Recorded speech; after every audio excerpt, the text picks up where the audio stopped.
After I got my arch supports, the arches on my feet stopped hurting, and the pain instantly, literally instantly went away. So if you have pain, go. Find a good feet store and go. There is an answer. Find the simple solution that will get rid of your pain. I'm Rondi, and that's my Good Feet story. See how Good Feet arch supports work for you before you buy with a free fitting and test walk at the Good Feet store.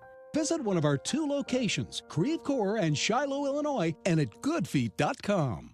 All this week, 97.1 wants to send you to Guns N' Hoses. Listen to the Mark Cox Morning Show, the Annie Fry Show, and the Mark Reardon Show for chances to win every day. All this week on 97.1. Keep it here. This hour of the Mark Reardon Show is sponsored by Gamma Tree Experts. Your trees deserve the best care. Call Gamma Tree Experts. The Mark Reardon Show. I am for defunding the police, and for me, it's a reallocation of funds. It does not appear she has made any reasonable efforts to prevent the resulting chaos. This didn't work out. The Biden administration knows what it needs to do, and it says, well, we'll do anything except what works. It's a special kind of stupid. God save the Queen, man. This is the Mark Reardon Show.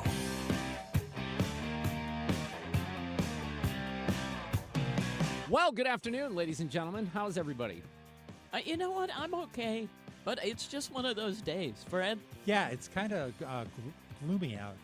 Yeah, that didn't sound very, man. Sue's like, not really. I don't feel very good. It's a gloomy day. It is kind of a gloomy day, though. It is. It's 70 degrees, and I have an azalea blooming. My plants are all just confused. Well, you know, I did that we all did that last lawn cutting of the year. Yeah. Will it still grow now? Like, if I it don't gets know. warm like this? I really don't know either. I have like a series of onion grass sprouts throughout my backyard. That's what it is. And I don't really want to mow it. I'm just going to go out with scissors and chop it down. That seems reasonable. We could do the weed whacker thing. I want to see that. Yeah, get video of that. I did one patch, and I thought, I'm an idiot. But How was deer hunting this weekend, Fred? Oh, yeah. So what did you bring home? Oh, wait. I thought you were out in the woods, were you? Sue, do you want to hear about what happened? Okay, what happened? Well, the good news is the deer won, okay? Huh.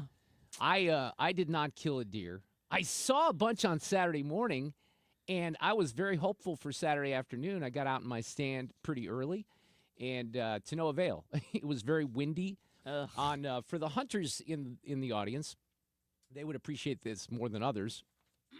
And I'm sorry, I opened the show with like a little coughing fit here. I have 2 stands. One is in the woods. One is a box stand on the fringes of a food plot. And I got into the little box stand Saturday morning, and I saw a bunch of does like within 30 or 40 yards. And I just kept waiting and waiting because the males, you know, they chase the does this time of I year. see. It's called the rut.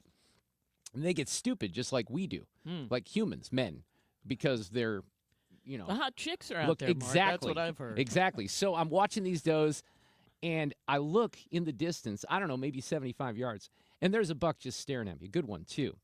And I reached for the gun, and then he was gone. That was it. Wow. So I had hope, though. I'm like, I know these bucks, and I kicked up another one. I said, I know they're out here, so I get back in the stand.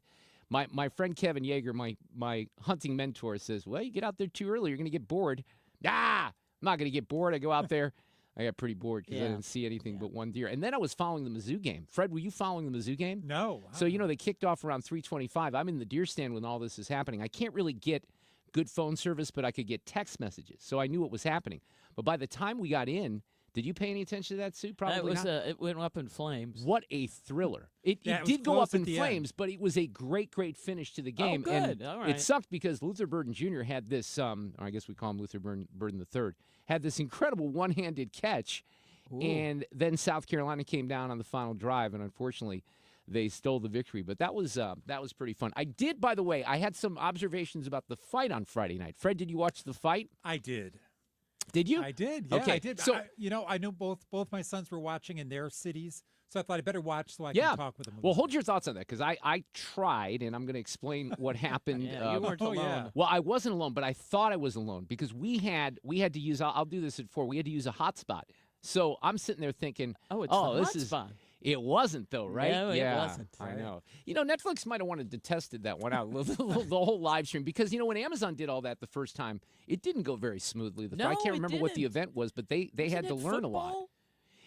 I think there was something maybe was before something football, else. but You're even on right. their first football game or two, they were still Figuring getting their it sea out. legs and stuff like that. Now, the one thing I will tell you that I actually feel badly about this because I wanted to do this with my daughter, but we had to scoot out early yesterday to make it for a screening of Wicked at the Galaxy in Chesterfield, and I found out on Saturday afternoon. I don't know if you know this. Do you know how long that movie is? No. It's approximately 8 hours, I think. Oh, because my no, it's gosh. 2 hours and 40 minutes. Now, keep in mind, this is only part one. So I was just exhausted, and I'm old, and, I wanted to watch football too, but I was really tired, and I wanted to see Wicked. But my wife, God bless her, she took, I don't even want to say take the hit because I wanted to see the damn movie. She went with Alexa. They freaking loved it. Oh, good. Becky said, and I've done this with films before too. She said, I could go see it again right now. And that's a great, Wow. especially for a 2 hour and 40-minute movie. That's impressive. So my daughter loved it, and I think people are going to like it. It opens later this week. I wish I had seen it. I'm going to try to have to, make it to the theater before it comes out. But I think my old age got to me yesterday. But let's talk about, I think my favorite story of the weekend has to be Joe and Mika. I mean, I wake up this morning, and Fred, I was out. I was watching football yesterday. The Chiefs lost. That was a good game, too. Right. And I don't pay a ton of attention to what's going on. I did know somebody was texting me, a friend, that Will Sharf got a pretty good position with the administration. Yeah. But then I woke up this morning, I'm thinking, wait a second, is this a dream? Is this a fantasy? Is this real? Are they punking us? Because let's go back in time just a little bit. But when I say go back in time, like 2 weeks ago? The retweeting of neo-Nazi videos, Charlottesville. I could go on and on. What he said about majority black countries. If Republicans continue this line of thinking, if they continue their support for Donald Trump, they needn't fool themselves. A second Trump administration would destroy the Department of Justice. Yeah, it would destroy everything, right? It's a threat to democracy. So they went down to Mar-a-Lago, Joe and Mika, to hang out with Trump, and this is what they said.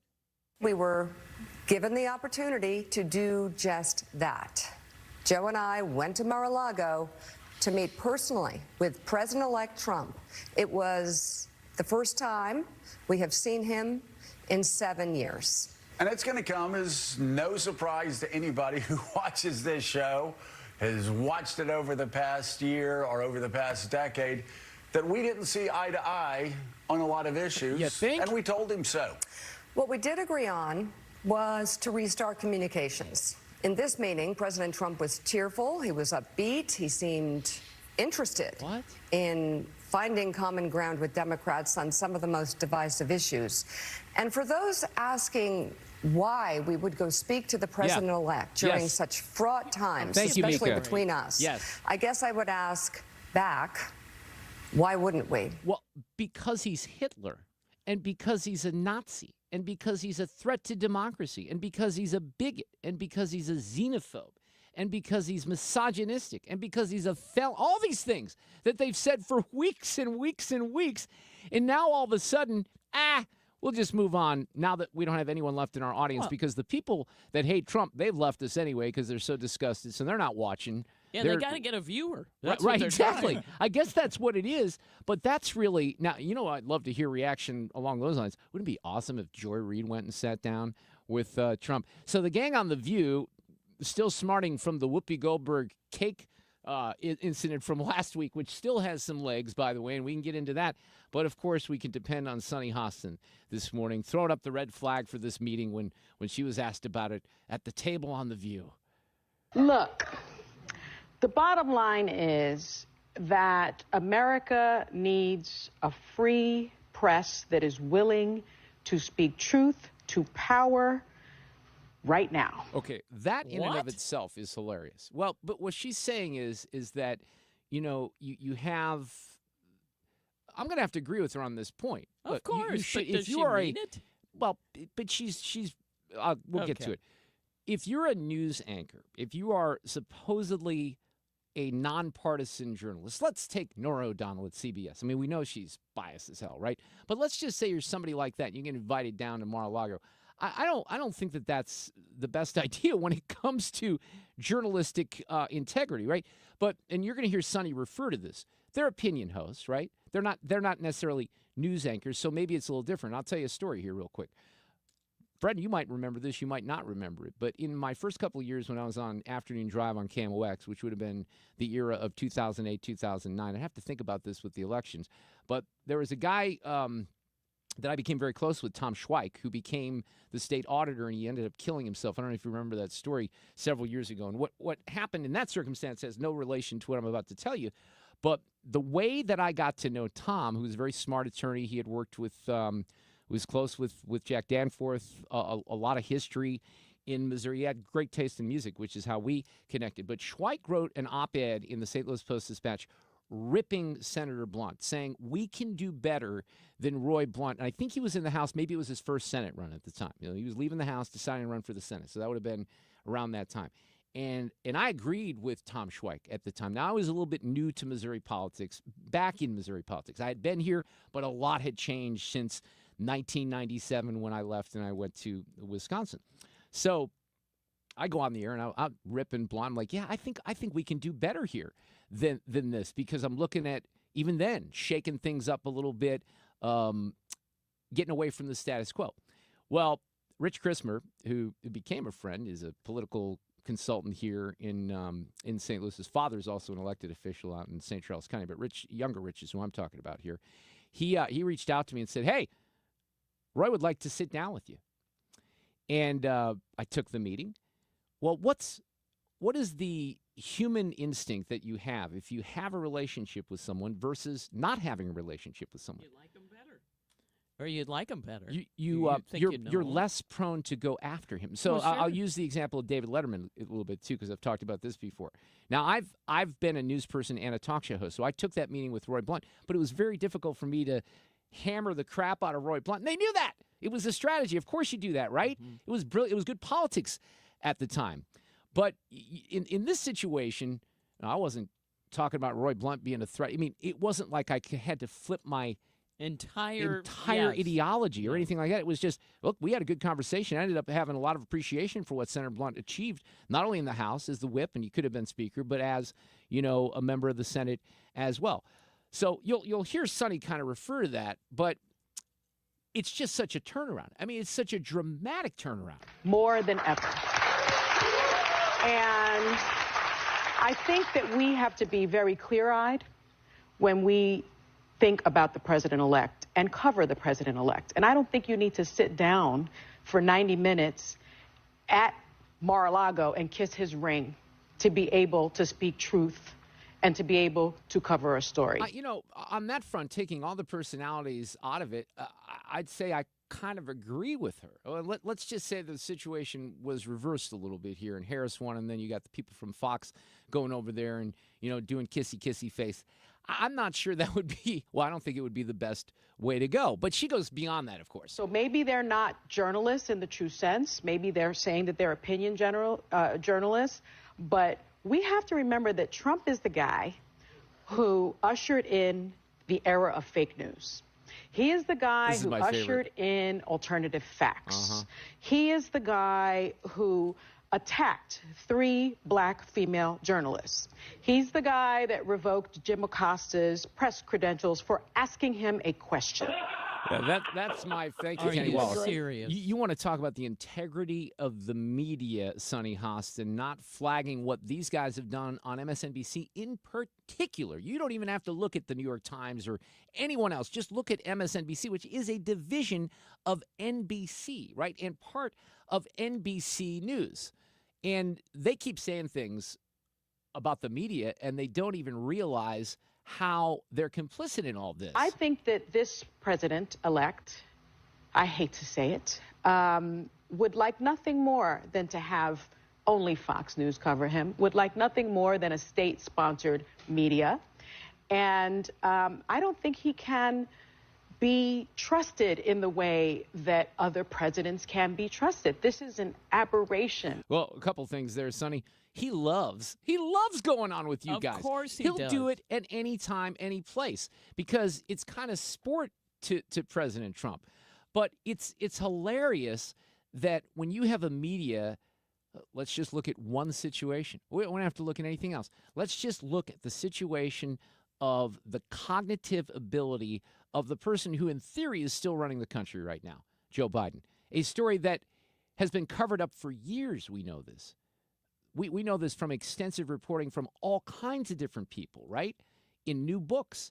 And no one wants to peel back that little onion right now and say, you know what, maybe we should examine ourselves just a little bit from that perspective and why we weren't doing our job in the last few years to let the American people know that the guy in the White House was slobbering over himself a lot longer than we let on.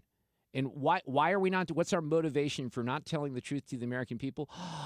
We have to protect them from democracy, the threat to democracy in the evil, bad orange man. And then it all backfired. I'll get to this a little bit later. We might get to this at 3:45 because I got to break here and get Cassie Smedile on, who's awesome. She's always a great guest, former RNC chair. I have this amazing, and I've called it down, audio-video. It's video, obviously, that we'll play here, audio, I'm sorry, of this little 8th grade African-American kid in Chicago challenging his teacher who did the same thing that many of my friends have done on the left, saying, if you voted for Trump, you're bad. We can't be friends with you. We can't have Thanksgiving dinner with you. And this little 8th grade African-American kid just used common sense. He just used common sense. Nice.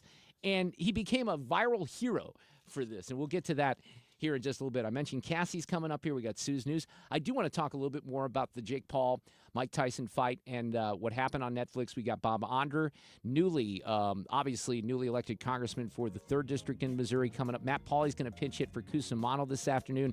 And we got a whole lot more. It's all coming up on a Monday edition.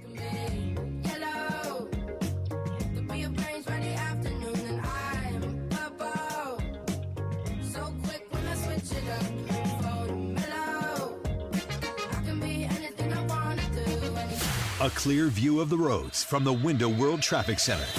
Watch out for an accident westbound 70 at K. I'm looking at it. It's in the right lane on the Cordell and Cordell domestic litigation firm cameras. And it's causing a delay. If you are westbound on 70, expect a slow go behind it. Back to 79. But that's the worst of it for westbound 70. And westbound 6440 looks fine at this hour out of downtown.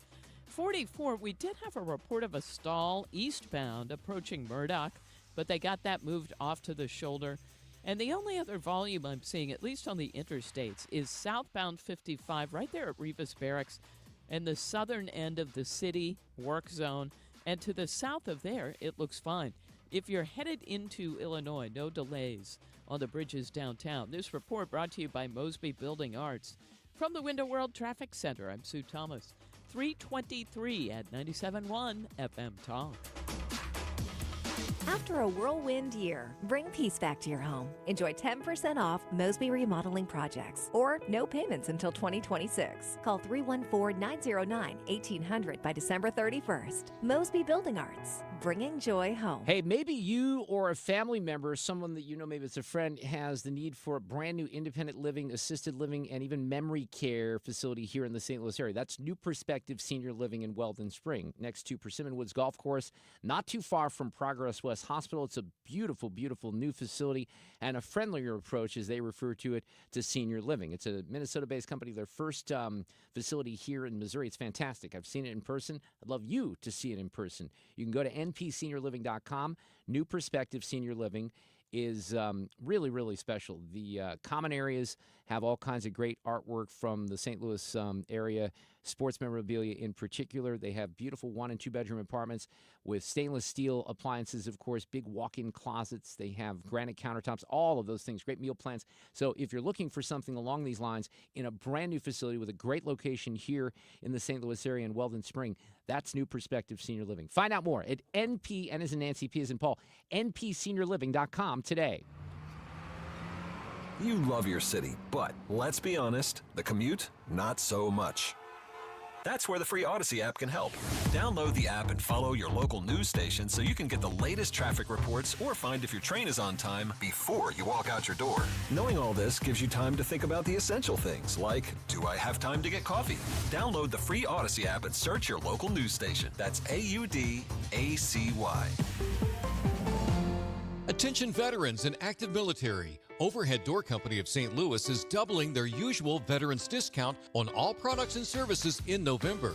That means veterans and active military get 10% off all month at Overhead Door Company of St. Louis, 10% off all doors, openers, and any service or repair. Details on their website. Schedule your annual garage door tune-up before winter really sets in. Just call 314-781-5200 or schedule online at overheaddoorsstlouis.com. The choice of a lawyer is an important decision and should not be based solely on advertisements. If you've been injured in a truck accident, you need the best. Onder Law. Let us make your case our cause. Truck accident? Call Onder Law for a free review at 314 or 618-9000000. Retired or retiring soon? How much money do you need to live comfortably? Retirement Planners of America is here for you. Would you like to have financial peace of mind? Here's how. Step 1. Find out the amount of money you'll need to retire. Step 2, have a plan to get there. Step 3, make sure that plan can take advantage of market gains but protect you from market losses. Discover how to do all three with a free consultation at 800-508-6108. That's 800-508-6108. All investments involve risk, including losses. Past performance does not guarantee future results. Why choose a Sleep Number smart bed? Can I make my side softer? Can I make my side firmer? Can we sleep cooler? Sleep Number does that. Cools up to 8 times faster and lets you choose your ideal comfort on either side. Your Sleep Number setting. And now, during our Black Friday sale, save 50% on the Sleep Number limited edition smart bed. Plus free home delivery when you add a base. And Cyber Monday. To find a store near you, visit sleepnumber.com. It's time for a $98 furnace tune-up. This portion of the show is sponsored by Jerry Kelly Heating and Air. Responder Rescue is serving area first responders, and all this month they're hosting an ATF raffle. Mark Cox here. Join us in supporting Responder Rescue as part of our First Responder Spotlight. Learn more at 971talk.com. You're listening to The Mark Reardon Show on 97.1 FM Talk. All right, I mentioned we're going to talk a little bit about the fight on Netflix from a different perspective after 4 o'clock before Sue's News. The Chiefs game, that was tough yesterday against the Bills, although they only have one loss, and it really went down to the wire. Our next guest, Cassie Smedile, might have something to say about that. She's got Kansas City roots, former RNC press secretary. A tough one yesterday with the Bills, but, you know, you're going to have some losses, right? You know, as we were just saying, I was telling Fred this, we needed to get the loss out of the way when it didn't matter. I hate that it was to the Bills, but the pressure to be undefeated was mounting, and I'm glad we got it out of the way. Now we can just keep on winning. Yeah, the only downside with the Bills is if you lose a couple more and then you have the same record as they would have the tiebreaker for home field. But look, there's still a lot of football to be played here, and nothing embarrassing about that game yesterday. Let me play, as we start to talk politics here, a little bit from our senator, one of our senators, Eric Schmidt. Cassie, you have to have people you trust to go into these agencies and have a real reform agenda, and that's why I think there's real momentum to get these nominations confirmed to actually deliver what President Trump promised on the campaign trail. So, Cassie, he's talking obviously about the picks for the cabinet, which some of which have been controversial. I don't know if you've noticed that with Matt Gaetz, and I talked about some of this before I left for the weekend on Friday. But your thoughts on Matt Gaetz in particular? Does anyone think he's going to be confirmed?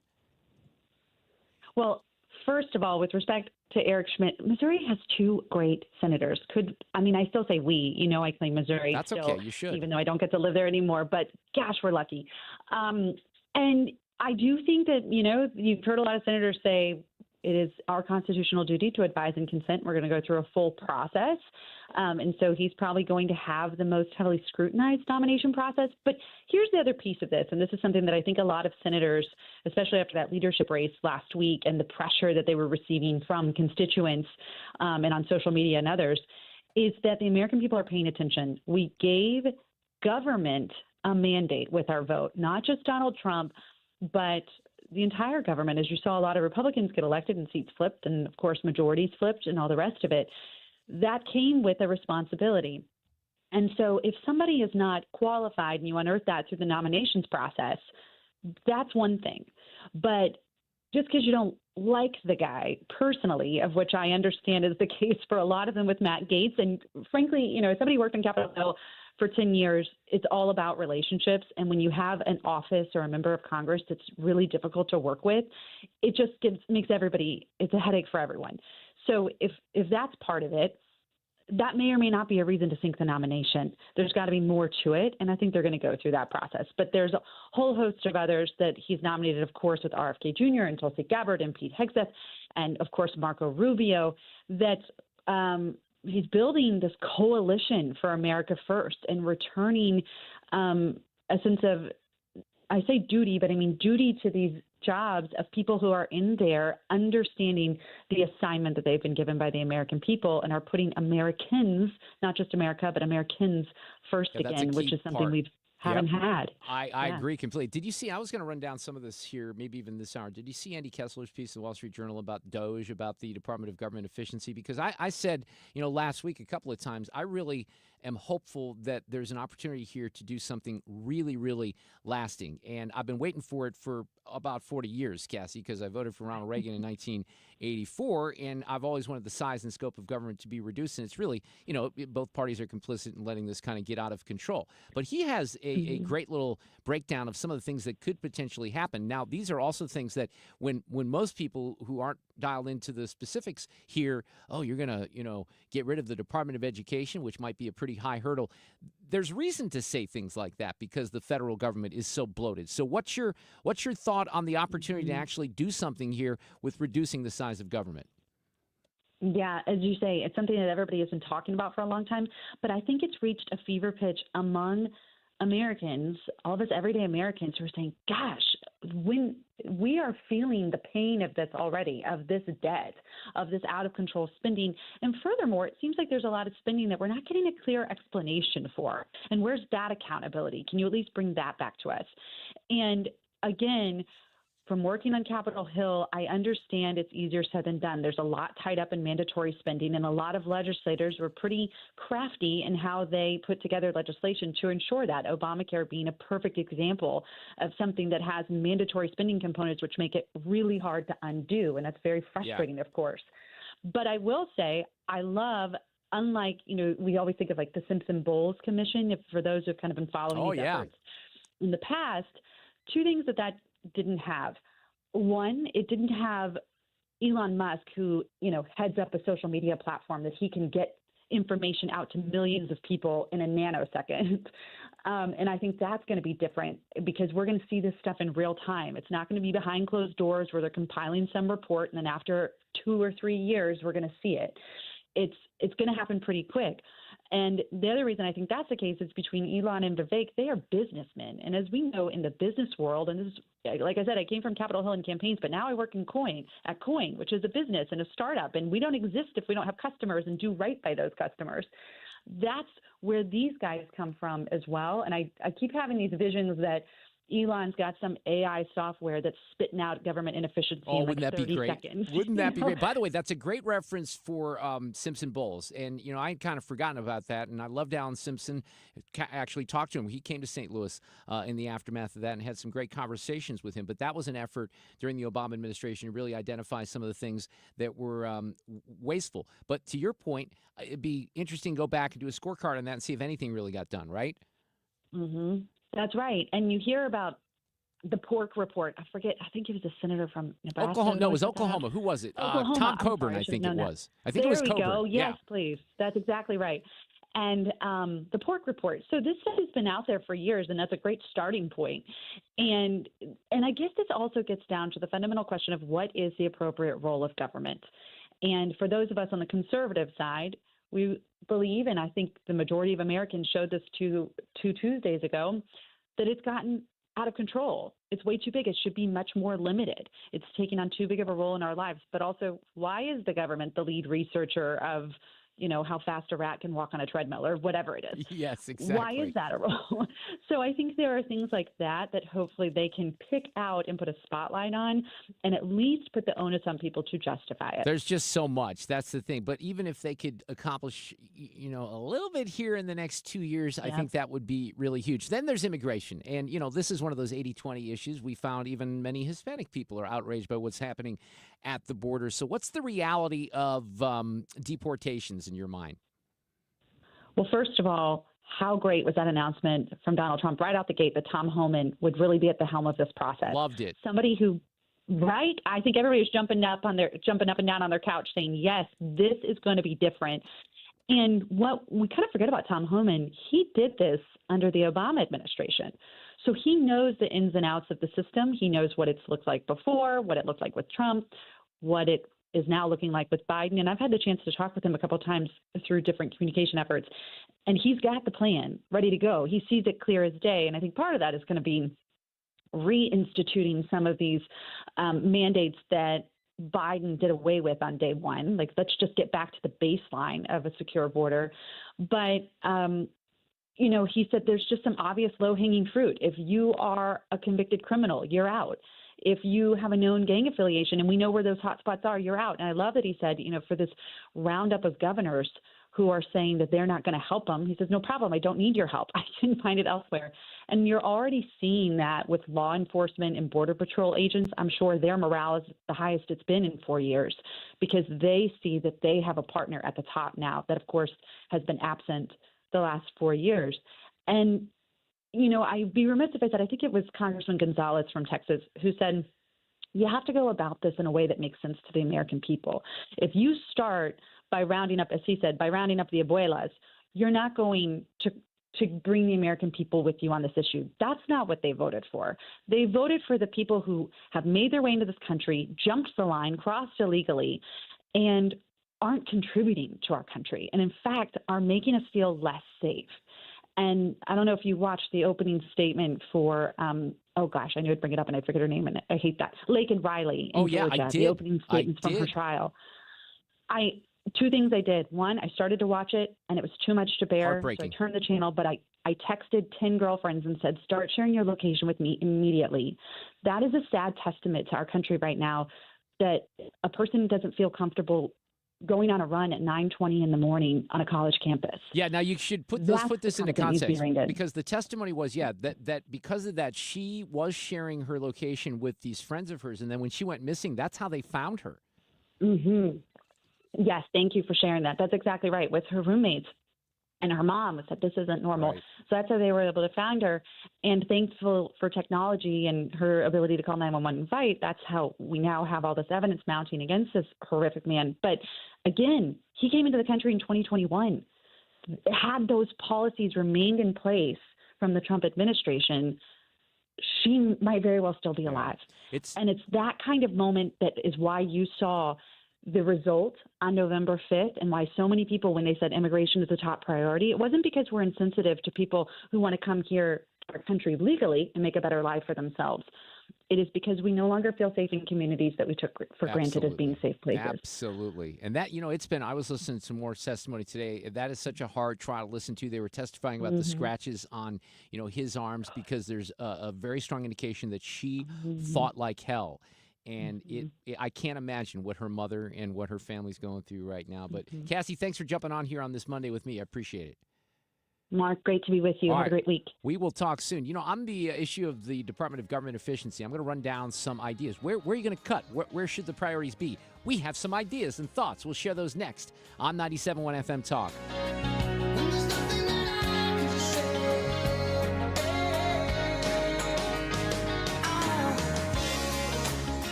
A clear view of the roads from the Window World Traffic Center.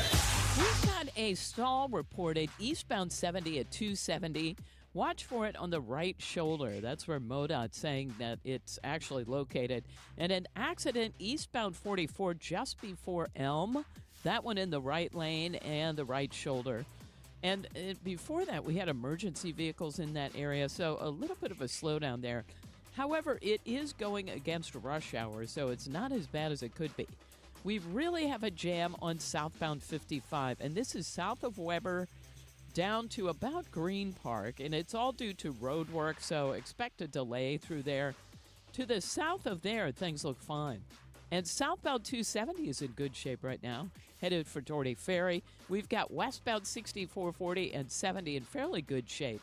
70, though, some moderate volume out at K. Things look great eastbound 270 through North County. Looking at the Cordell and Cordell domestic litigation firm cameras, it's pretty light traffic up there in general. This report brought to you by Jerry Kelly Heating and Air Conditioning. From the Window World Traffic Center, I'm Sue Thomas, 340 at 97.1 FM Talk. Furnace funky? Then make one call. And Jerry Kelly will be there the very next day. Call anytime, 8 to 8, 8 days a week. And Jerry Kelly will fix your furnace or install a new one the very next day. JerryKelly.com. When you're trying to find quality candidates, all the searching, screening, and interviewing can become a job itself. You need Indeed, the all-in-one platform that makes it easy to interview, screen, and hire quality people. Visit Indeed.com/credit. What are your retirement dreams, or are those dreams dead because of inflation? That's the problem right now. You've saved all this money, and can you still make your dreams possible? Well, Thomas Helbig and the team from the Retirement Advisory Group, that's what they do. They'd love for you to still be able to live the retirement life that you've always wanted, and they have a great team of professionals that will work with you, design your own personalized structured income plan, create a roadmap for you to achieve the retirement of your dreams, and it's still possible. Don't put it off, though. This is where you want to make sure you jump on top of this. And by the way, there's no obligation. Even if you meet with Thomas and the team, you don't like the vibe, well, then you go in another direction. What I will tell you is that a lot of people have told us, Mark and Annie and me, and some clients that I've reached out to, Thomas has given me the number of, they wish they would have met him sooner. So he's the official financial planner of those shows and my show. You can get with him very easily by calling 314-993-9494 or online, retirementkey.com for Thomas Helbig and the Retirement Advisory Group. In Missouri, farming isn't just a profession, it's a purpose. You can feel it in our 27 million acres of farmland. You can see it in the nearly 41,000 Missourians who work in agriculture. You can hear it at our farmers markets. You can count it in the $93.7 billion it brings our state. And you can taste it at your family's dinner table. A lot of farmers in our state rely on Bayer's tools and inventions because Bayer has a purpose too, to help farmers thrive. Learn more at go.bayer.com/purpose, paid for by Bayer. I'm Brian Westbrook with Coalition Life. While we celebrate the reversal of Roe v. Wade, there is still much work to be done to support life and pregnant women before they cross state lines. Together, we can provide the love, support, and options that women need to choose life for their children. Coalition Life celebrates more than 3,500 clients served and thousands of lives saved since we began this mission with you. Each one is a miracle. Over the years, day in and day out, our team has walked alongside women facing the fear and challenges of an unexpected pregnancy. Through the support of this community, we have given them hope and a path to choose life for the children they carry. Visit coalitionlife.com to give your vital support while reducing or completely eliminating your state taxes through Missouri's 70% tax credit. Learn more at coalitionlife.com, coalitionlife.com. The best things never change, they just get better. Like Hardee's Original Bag, just $6.99. Choose from juicy charbroiled double cheeseburgers, melty hot ham and cheeses, or hand-breaded chicken tender wraps. 2 full-size favorites plus fries and a drink, all just $6.99. There's no skimping in this bag. No junior burgers or tiny nuggies, just full-size goodness for big-time value. The $6.99 Original Bag, only at Hardee's. These items only, tax not included. Price and participation may vary. The Mark Cox Morning Show. Tuesday, he was one of President Trump's lawyers. Now Will Scharf will join as assistant to the president. We'll talk to him live at 6:20. Weekdays from 5 to 9. The Mark Cox Morning Show. On St. Louis's home for conservative talk. Saying what you're thinking. Mark Reardon. So you see the Trump dance going crazy in the world of athletics, even across the pond. You had a soccer game where Barnsley players did the dance in unison after scoring against Cambridge United. You've had Drake University, Northern Illinois, East Carolina. You had the MMA fight at Madison Square Garden. That's where I saw the winner do it. It was awesome. This is Clay Travis here talking about it. All over the NFL and the UFC over the weekend.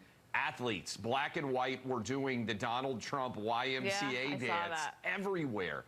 It's because there is a cultural awakening. The woke ridiculousness of the Democrat Party is being overwhelmingly rejected by mainstream Americans, and Democrats seem content to double and triple down on what got them whipped in the election 13 days ago. Yeah, that's one of my favorite parts. They do continue to double and triple down, but let them do that while they're trying to get to work here in Washington. Let's talk about that. I might try to get Andy Kessler on from the Wall Street Journal. He wrote about this morning, and one of the questions that certainly a lot of us should have is, where do you start doing the snipping and the cutting when it comes to the Department of Government efficiency? One thing I learned this morning from Andy's column is that I did not know that the whole DOJ acronym is an inside joke that is based on, I guess it would be, is it Dogecoin or Dogecoin? Oh. That was something that Musk hyped a few years ago. Doge. He called himself the Doge Father on Saturday Night Live. So the price spiked 1,000% in a month, and then it crashed 70% over the next few months. So Musk says that's a perfect bar. I love this. He gets 70% of the government. Let's cut 70% of the government. Very similar to what he did when he was working on Tesla's Model 3. So where do you do this? Now, one of the things that I want to warn people about, and I have high hopes for this, and I hope that they can actually do some serious restrictions when it comes to the size and scope and the money that is spent from the federal government. The real issues are with the entitlements, okay? And when I say that, that's Medicaid, that's Social Security. Mainly it's Medicare and Social Security. What do you mean the real issues? The real issues with the federal budget deficit spiraling out of control. It's not because necessarily of the discretionary spending. The discretionary spending plays a very small part in the entire federal budget. Having said that, to me, it doesn't mean that you don't go after the discretionary spending, because I think at this point where we're trying to help the American people, every little dollar helps. But my point is, if they go through this whole exercise and they take the scalpel to several things, in the whole scheme and the big picture of the federal government, it may not make that much of a difference because we have to spend so much on Medicare and Social Security. Yeah, but it certainly would be a help, and that would, of course, help the future, right? If we shrink everything down, then it would be fantastic. Oh, yeah. Let's not only shrink, let's get rid of some stuff. So one of the things, Andy kind of goes down here, and I'm just going to go through the list of what he says we should keep and what we should toss. And some of this is going to sound really extreme to people, like the Department of Education, because they think, a government entity like the Department of Education, that has to be a good thing. We're talking about helping kids, right? Oh, the same Department of Education that really did wonders 3 years ago in keeping kids out of school and forcing them to mask up, because they were absolutely on the same page with that crap from the Biden administration. So here's where he starts. Andy Kessler says, the FTC, the Federal Trade Commission, toss it. The current FTC under Linda Khan has a worse record, he says, than the Chicago White Sox. The FTC already, and this is a good point, though, here. They split antitrust cases with the Justice Department. So he says, move a few pro-consumer competition lawyers over there and then get rid of the FTC. Interesting. The FCC. I was mentioning this earlier, Sue. We've worked in broadcasting for a long time, right? Oh, yeah. Remember when we had logs and things like that? Oh, yeah, and you had to have, remember back in the way back, you had to have a license to broadcast. I got a license. Yeah, right? I've like got a one third-class license. Now, you could go for, like, the better license if you studied for it, like an engineer. But, yeah, the FCC would rule on all these things. Well, now, let's face it, there's not as much to do with the FCC, and they don't handle cable or, satellite radio or something like that. So how about get rid of it? Here's Brendan Carr, by the way. This is the guy that's going to run the FCC. This guy's awesome. In 2021, Vice President Harris agreed to lead the administration's signature $42 billion effort to extend internet service to millions of Americans. It's now been 1,039 days since that program was enacted. Listen to this. After all of that time, not one person has been connected to the internet. Oh, my Not God. one home, not one business. Not even one shovel worth of dirt has been turned. Now, there are programs out there. I was just in a rural part of Missouri where we would have loved to have had better broadband, but that's kind of stunning when you think about it, isn't it? Yeah. It gets worse. No infrastructure builds will even start until sometime next year at the earliest, and in many cases, not until 2026. This makes Vice President Harris's $42 billion initiative the slowest moving federal broadband deployment program in recent history. Congratulations. And by the way, in Andy Kessler's column in the Wall Street Journal, he says the FCC caused the dot-com boom and bust. Net neutrality killed broadband in Europe, yet it was reinstated here under the Biden administration. Spectrum auctions are why we overpay for cell service. 3 economists in a back room can create and maintain a set of rules to keep access competitive. I'm down with that. Securities and Exchange Commission, TOS. I'm going to expect this one's not going to happen, but let's get it out there. The SEC missed. Well, you can criticize the SEC for not, doing their job with the Bernie Madoff Ponzi scheme. They allowed crypto and SPAC pump and dumps. He said, missed the FTX fiasco. Free trading requires setting and enforcing simple rules. The U.S. Department of Agriculture, TOS. This will finally end corn subsidies for Iowa. People aren't going to like that. Some of the farmers, I do not like the corn subsidies and some of the things that go on with the ag bills that get passed from year after year. It's going to be tough, though, to get rid of that. You have too many rural conservative lawmakers who are not going to be able to go back to their farmers and say that's not going to happen. The Federal Reserve, he says, shrink. The central bank missed Biden inflation. Dart throwers could do better than its 400 PhDs. Cut its funding. Thank you very much. Defense Department. This gets tough, too. Okay, let's be honest about this. We have a lot of jobs here in St. Louis that are supported by Boeing, right? So you start spending less money, people will be affected. That's why it gets controversial. That's why lobbyists get involved. But he says reallocate. On defense, I would draw a different distinction a little bit. I'm all for efficiency with defense spending. Right. But that's also a constitutional responsibility that the United States federal government has. But let's do it better. Reallocate spending to drones, ships, and defense systems such as Patriot missiles. Anti-missile defenses can be a giant export for business, which is true. We're finding that out in the last couple of years for sure. Oh, this is one of my favorites, Sue.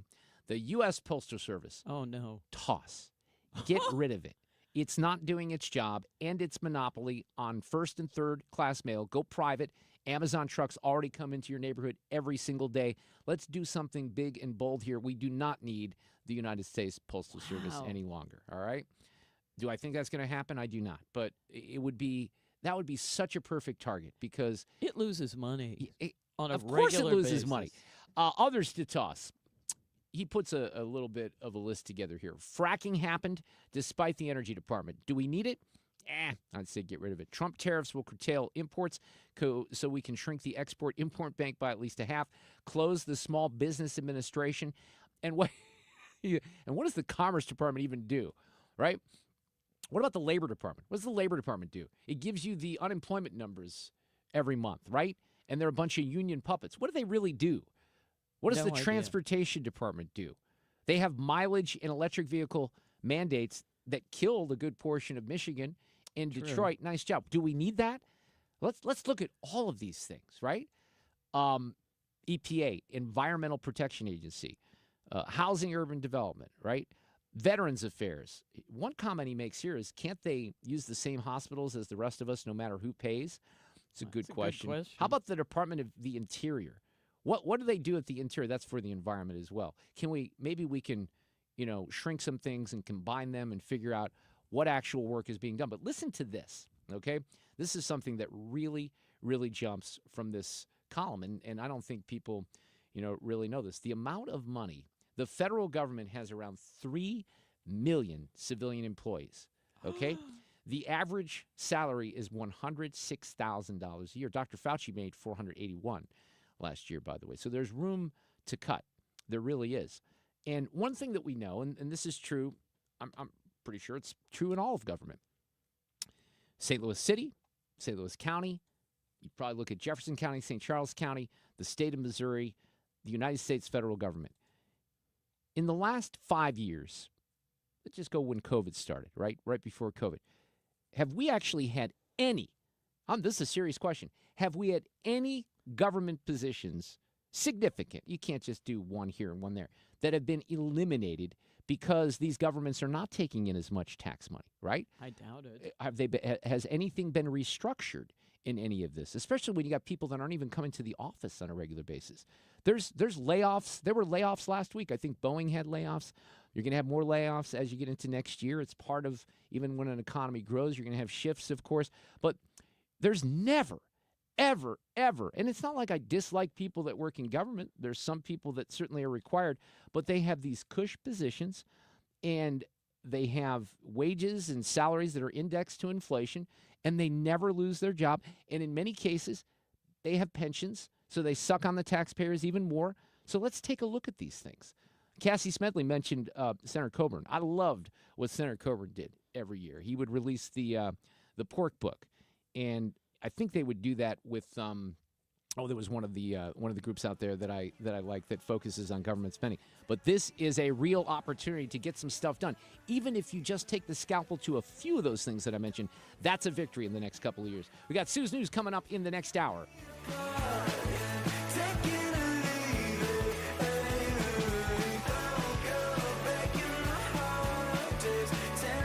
A clear view of the roads from the Window World Traffic Center. Well, I've been taking a look at the Cordell & Cordell domestic litigation firm cameras at 55, and it looks like just the usual volume southbound right at Rivas Barracks. That's at the southern end of that endless work zone, and it's just causing a brief delay. Now, to the south of there, it looks fine. 44 is in pretty good shape out of downtown. Excellent shape, actually. No delays through there. We're seeing a little bit of a slowdown westbound on 64, right around Hampton, out past McCausland, and then moderate volume at Lake St. Louis Boulevard. Eastbound, there's a little bit of a moderate volume slowdown right at Big Bend. 70 westbound, some little brief slowdown at West Florissant where we've got road work. Quiet past the airport and slowing again out past 79.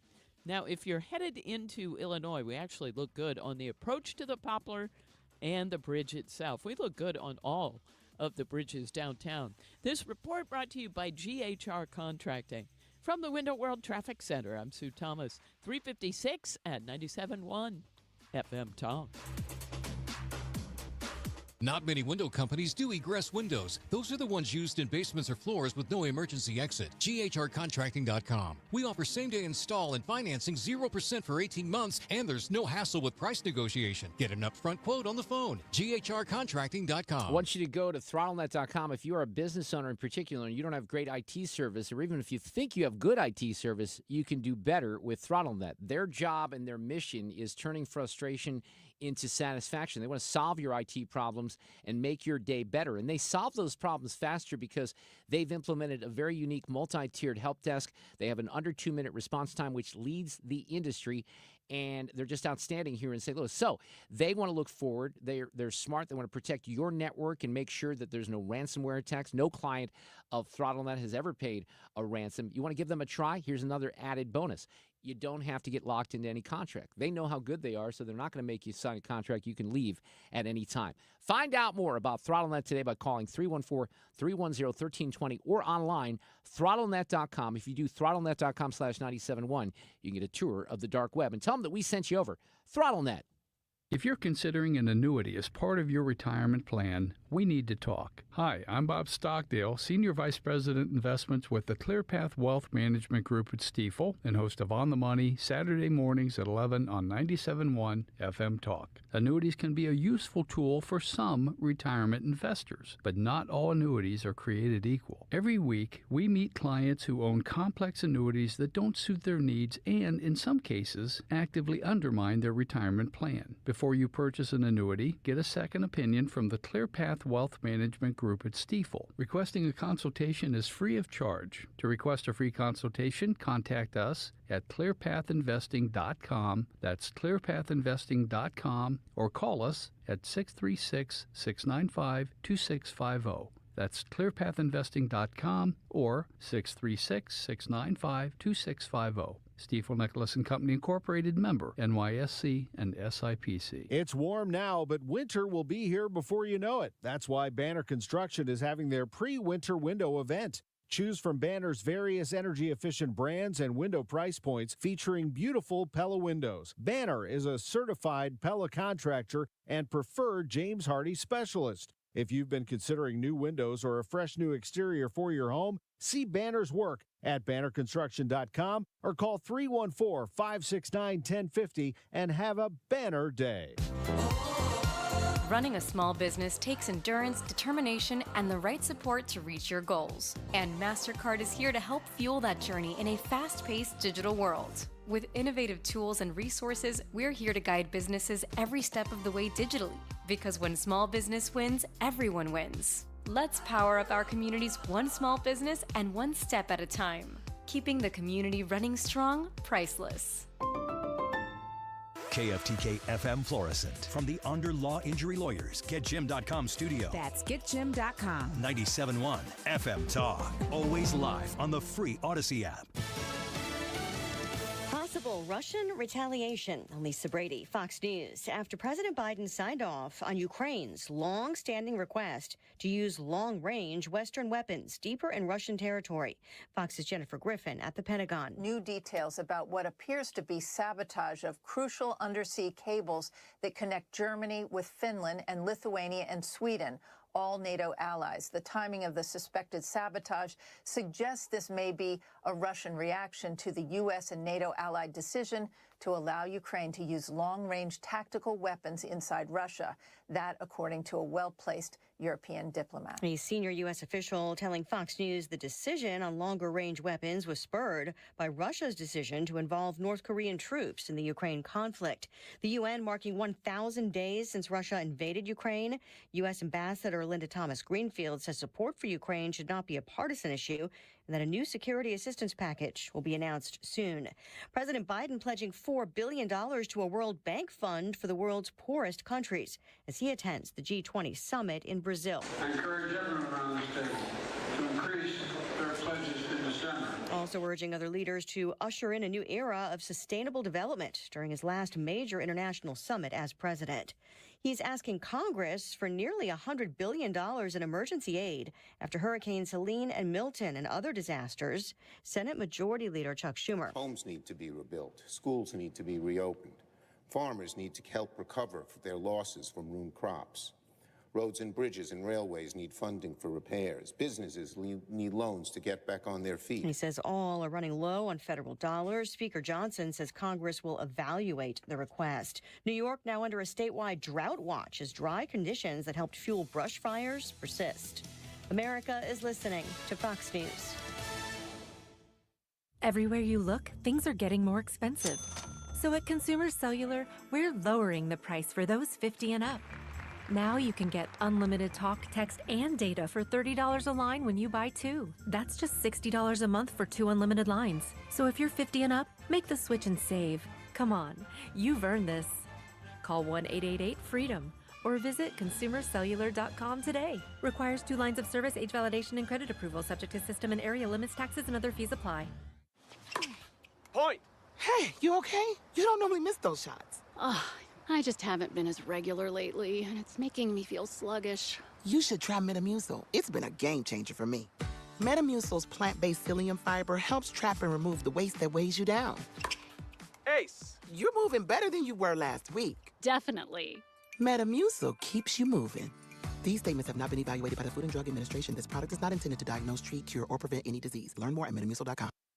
Air Comfort Service, heating, cooling, and insulation. Weather. Chief Meteorologist Dave Murray. Low fall through the 60s this evening and only 55 for the low.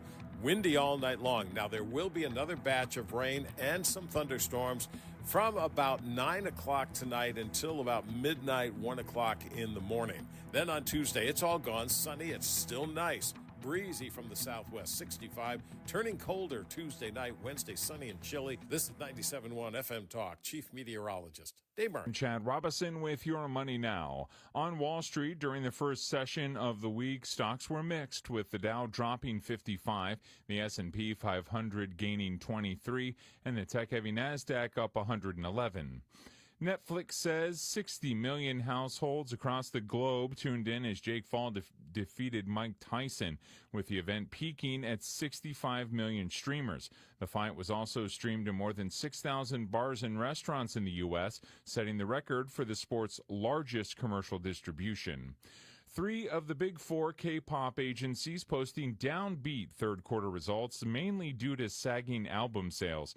All agencies have seen a double-digit drop in their share performance so far this year. Citi forecasts a financial recovery in 2025 to 2026, with Hybe and SM Entertainment as their top picks. U.S. crude oil futures for December above $69 a barrel. That's your money now. If you're living with dry age-related macular degeneration or dry AMD, you may be at risk for developing geographic atrophy or GA. GA can be unpredictable and progress rapidly, leading to irreversible vision loss. Now there's something you can do to slow it down and get it going slower. Izervay is proven to slow GA progression. Izervay gets GA going slower. Izervay or avacincaptad pagel is a prescription eye injection used to treat GA. Don't take it if you have an infection or active swelling in or around your eye. Izervay can cause eye infection, retinal detachment, or increased risk of wet AMD. Izervay may temporarily increase eye pressure. Your vision may be impaired after an eye injection or exam. Don't delay. Ask your doctor about Izervay today. Izervay gets GA going slower. Visit Izervay.com. That's IZERVA. This hour of the Mark Reardon Show is sponsored by Gamma Tree Experts. Your trees deserve the best care. Call Gamma Tree Experts. We got Sue's News for a Monday coming up here in just a couple of minutes on 97.1 FM Talk. We're going to talk about the Tyson fight and the Netflix stuff as well right before Sue's News. Hey, tomorrow I want to share some good word here about the Missouri Athletic Club. And, you know, they have all these great speakers series. And Ness Sandoval is going to be at the West Clubhouse tomorrow. Ness has been a guest on the show. He is the SLU researcher, really crunches these crime numbers. He is, his official title is Associate Director of SLU's Geospatial Institute and Associate Professor of Sociology. But this is all part of the Max Speakers series, uncovering population trends. Where is the St. Louis region headed? Ness is going to be there tomorrow. You just need to RSVP. You can do that on the app or by calling. The other thing that's really, really big that's coming up on the 16th of December, in just about a month, might be a month from tonight, the Jack Buck Sports Awards, and Coach Drink is going to be honored on that night. And if you're a member, you can register for that on the app as well. Find out more and anything you always wanted to know or ever needed to know about the Missouri Athletic Club by going to mac-stl.org today for the Missouri Athletic Club. Well, there's a very good chance as you've driven down your street, you have admired houses in your neighborhood that have been covered in Rhino Shield, and you don't even know it, except if you pay close attention, you'll notice that they're not being repainted every couple of years. What I mean is same bright, vivid colors that you would choose with regular paint, except that Rhino Shield lasts, and you're going to get a 25-year warranty with it. I've got it on my house, and I mean it. It looks like it did the day they put it on. It lasts and lasts. It's lab tested to last that long against chipping or peeling or cracking. And they put this on businesses as well. Condo units from Springfield, Illinois, all the way down to the Lake of the Ozarks. You can find it. And my friend Darren will be happy to come over and give you a free evaluation of your home. All you have to do is call him. Tell him you heard Mark Cox talking about it. 877-25-RHINO or online at 877-25rhino.com. A lot of people, when they come in, they'll say, this is my last hope. The next step is getting them in the right arch supports. Our goal is to have that long-term change for them, to see someone that is in pain. I change things for them. See how we can help you with a free fitting at the Good Feet store. Tony LaRussa here. Men, are you running out of stamina rounding third base? If so, call my friends at Victory Men's Health in O'Fallon, Illinois. Scoring at home is important, just as important as crossing the plate with the winning run. VictoryMen'sHealth.com. I know I can't help myself. You're all in the world to me. All right, welcome back. It is 4 o'clock hour on a Tuesday afternoon on 97.1 FM Talk. Mark Reardon, Sue Thomas, Fred Bottomer. Who watched the fight on Friday night? I did. You did watch it. I did. Stayed Did up you late. stay through the first 4 to get to it, or did you? I joined in the middle of the last preliminary fight. where the two women and were this is what I boxing. want to talk about. I'm so glad that you watched that because just so I can kind of run down my scenario, which might have been a little unique compared to other people, although maybe not so. So we're in Howard County near Fayette and Harrisburg, where I hunt at my friend Kevin Yeager's farm, and we don't have Wi-Fi up there. But we barely have cell service. But we have a couple of areas where you can put the phone, get a text out, stuff like that. Right. And there's one area that's relatively near the front door that if you put the phone right outside the window and you do a hotspot, you can get some streaming. So we did that on Friday night, and I got in, I think maybe 8:45 because I left after the show, and they were trying to watch the preliminaries, but it was locking up a lot. It's awful. Well, but we thought, now here's where I have difficulty. We thought it was all because of the hotspot. Sure. Then I start getting text messages. Even producer emeritus Dave Klein sent a message that said, well, it was actually a meme of Mike Tyson, and I guess this was a system-wide issue, right? Yep, it was. And they said that it just kept freezing and buffering. It was like the old school dial-up. Was that what a good description? Oh yeah, Fred? it was. So it was pretty awful. bad. Oh yeah, real bad. So now I lack perspective because I'm guessing that our situation was worse than yours. You know, it was kind of double up because we were challenging ourselves with the hotspot. We'd have to back up, out of the app, and then we'd reload it again. But let me just say this, because I didn't see any of the Tyson-Jake Paul fight. I went to bed. We were all sitting around, and it's like 11 o'clock, maybe 10:45, and we thought, look, this thing's going to go after midnight if it goes the whole time, and we all had to go out to slay deer in the morning. But the fight before the big one between Katie Taylor and Amanda Serrano was amazing. Now, I used to be a pretty big boxing fan. I think a lot of us did back in the day, especially when Tyson was at his prime. We talked on Friday about the Rumble in the Jungle. But these two women, this was in a light, I think maybe a light featherweight competition, and it was a hell of a match. And the other thing is the judges awarded to the wrong person. I think that was like a 145-pound, category. Yeah. And yeah, there were so many punches thrown. Wow. Katie Taylor from Ireland beat Amanda Serrano, and it was unanimous. But I'm telling you, if you watch that fight, you would have thought Serrano won. And Katie Taylor was headbutting.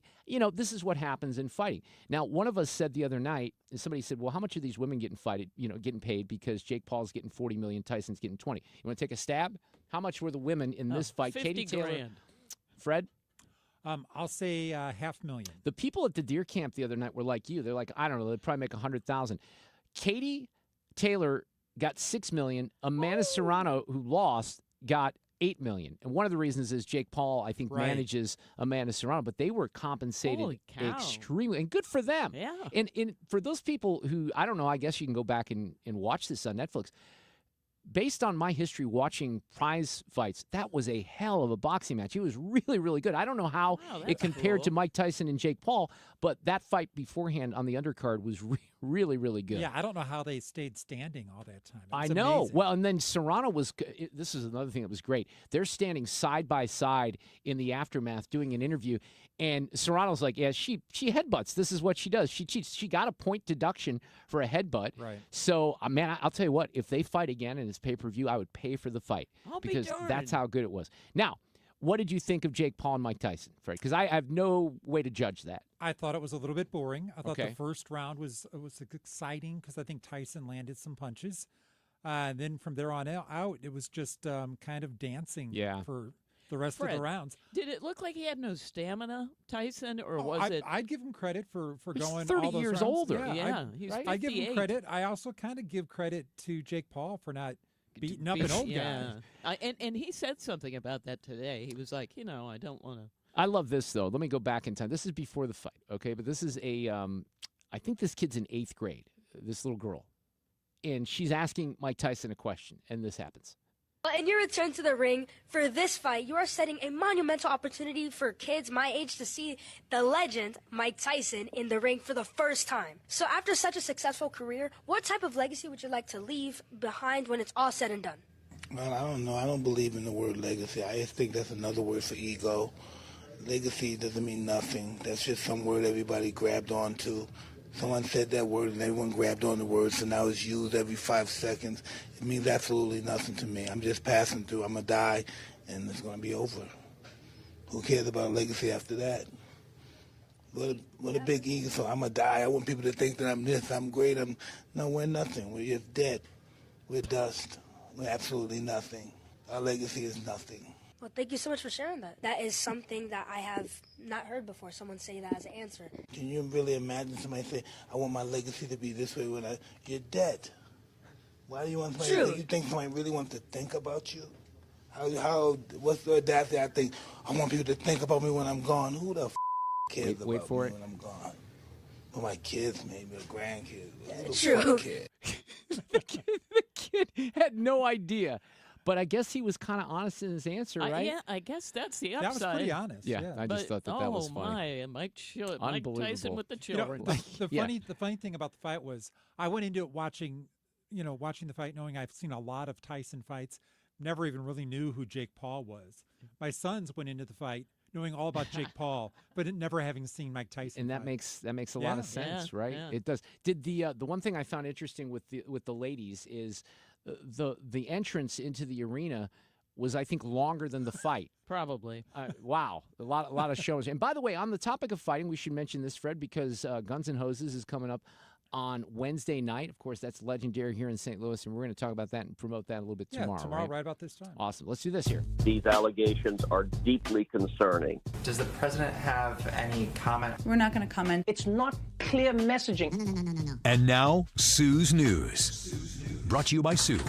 Well, Fred sent me this story this morning, and I thought it was interesting that they talked about after the fight, searches for boxing classes have increased by 1,212%. And I just think it's funny that every time something like that happens, that people are like, you know what, I think I can do that. Let me get a boxing class. 1,212% increase in searching for it. And that's just in the last 30 days. And it's obviously inspired by this fight itself. Now, someone I know has done boxing class. It might have been Michael. Anyway, he said it is the most difficult workout you will ever do is boxing. So if you want a good workout, it's nuts. I did it, and this goes back 3 years ago. I did it with our friend Vance Crowe with VR goggles on. Oh, man. And let me tell you something. That was a hell of a workout. See? Just doing it by yourself with VR. Yes. So, yes, I believe that. Yeah, it's crazy. So the peoples will get in shape. I'm thinking one class and that's it, but that's just me being negative about it. Okay, it's National Vichyssoise Day. Anyone? It's cold potato soup. You like that, Fred? No. Yeah, Let's see. And it's cold out. I thought, ew. I might like that, but I don't know if I've really ever had it, good vichyssoise. Oh, yeah. I'm not sure that exists. Right. I'm sure someone thinks it does. I'm not that person. Well, I like a potato soup, but it's the cold aspect of that. Right, exactly. With some cheddar in there. It's a little green onion. You mentioned this earlier. I don't even know if it was on the air, but it's so gloomy today. And you mentioned like just a bowl of soup, really a hot cup of soup or chili tonight. Wouldn't that be great? Yep. Yes. If somebody would come and make it for me, I'd even have to go pick it up. I'm with Sue. Well, back in the day in radio, you could say something like that, and someone would deliver it, and it doesn't happen anymore. No. Damn it. I know. The U.S. Postal Service, which may not exist after Trump, announced a Betty White stamp is coming next year, and it's very cute. She's honored for being a television icon for 7 decades in her animal advocacy. It's been almost 3 years since she passed away. You remember that was only 18 days away from her 100th birthday. That's right. Oh, and we were all so excited. Well, they've got other stuff. Let's see, 25 designs. But the Appalachian Trail and a 1794 Compass Road and a snake for the Lunar New Year. What? Okay. All right, and they also have a new Popeye horror movie out. They did this for, like, Winnie the Pooh, and they take all the stuff and destroy it. So now that's what they're doing for Popeye. Now, if I remember correctly, the reason that they did it with Winnie the Pooh is because, like, the copyright or the trademark had expired, right? So they were able to go in and do something that traditionally had not been done. And I'm not sure if that's the case for this one, but the new Popeye horror movie has got an evil Popeye menacing a bunch of counselors trying to open up a summer camp. Popeye the Slayer Man. Fred, were you a big Popeye guy back in the day? I mean, no.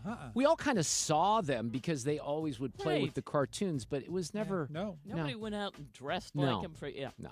It's described as, quote, raunchy and gory slasher where Popeye attacks a group of counselors. It sounds awful, but I hate all movies that are like that, so that's just what my thoughts are.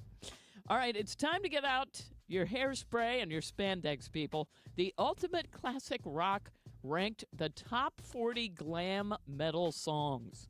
Now, this isn't really our specific, love the glam metal, but I'm going to play the top 3 anyway, actually, Mark is, but it's worth mentioning this. They did not include Van Halen or Guns N' Roses because they consider that to be traditional rock. All right, number 5 is Nothing But a Good Time by Poison. Number 4 is Living on a Prayer by Bon Jovi. This is number 3. It's Rat.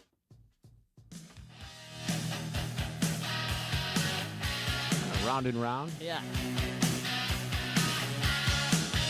A big song back in the day. It was. Yeah, so this one fits, I think, for sure. Fred, do you like Rat? No. I don't either. But you like this song, don't you? Out on the streets. Gotta like this one. I like that one.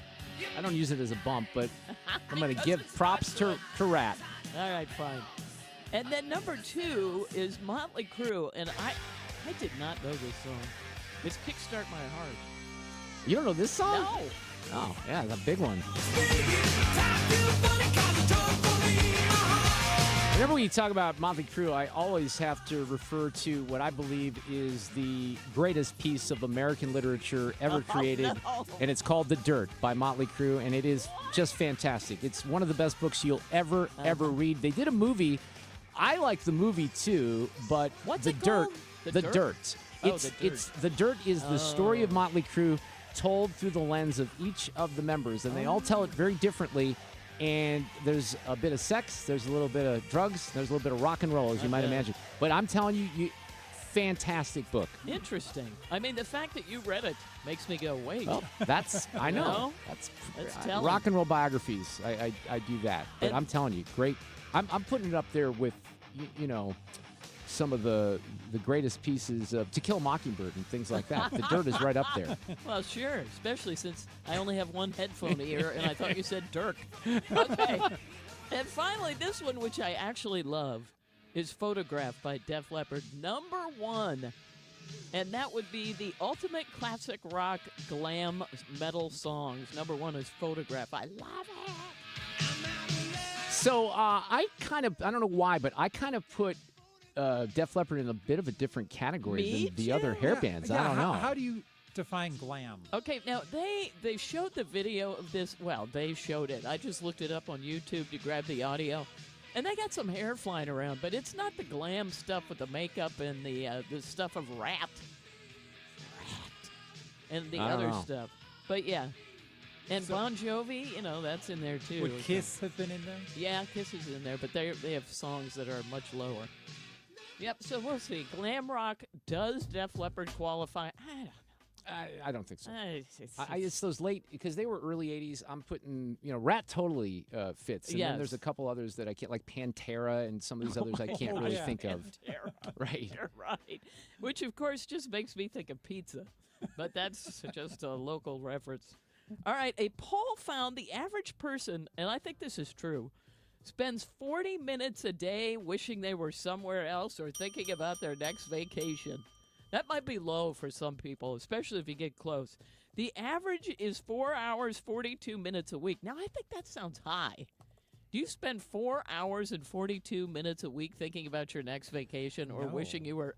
Let me think here. I do the show's 3 hours a day. It's probably 90 minutes during the show that I think about that. In fact, I'm going to talk about Greece here in a couple of minutes. So, yeah, I'm going to rate that as true, Sue. All right, that's fine. Number 5, what they think about is camping. That has never occurred to me, the daydreaming about camping. Never, ever happened. No, Nope. Nor will it. No. Number 4, being on an island. Okay, all right. Number 3, in the mountains. All right. Number 2, on a road trip. I love a road trip. But number 1, of course, where people think of themselves. Where do you think, Fred? Mark, you know no idea. It's having sex. No. Oh, I'm sorry. I thought that was the answer. On a beach. They may be doing that on a beach. But that's number 1. And finally, in Sue's News, we have today's random fact. I'm going to go with this one. Okay. The time machine in Back to the Future was not originally a DeLorean. It was a refrigerator. But Robert Zemeckis worried it would lead to kids locking themselves in refrigerators, so they changed it to a DeLorean. Isn't that wild? If we would have Bob Gale back in the studio, we could ask him about that. Yes. But that is very interesting. Yeah, like the FTC would have gotten involved, right? And said you can't do that in that movie. That is really interesting. Thank you, Sue, for that random fact here on a Monday. And thank you for putting rat into our heads and stuff like that as well. Foreigner doesn't qualify in that group either. We're coming back with a whole lot more, including newly elected member of Congress, Bob Onder.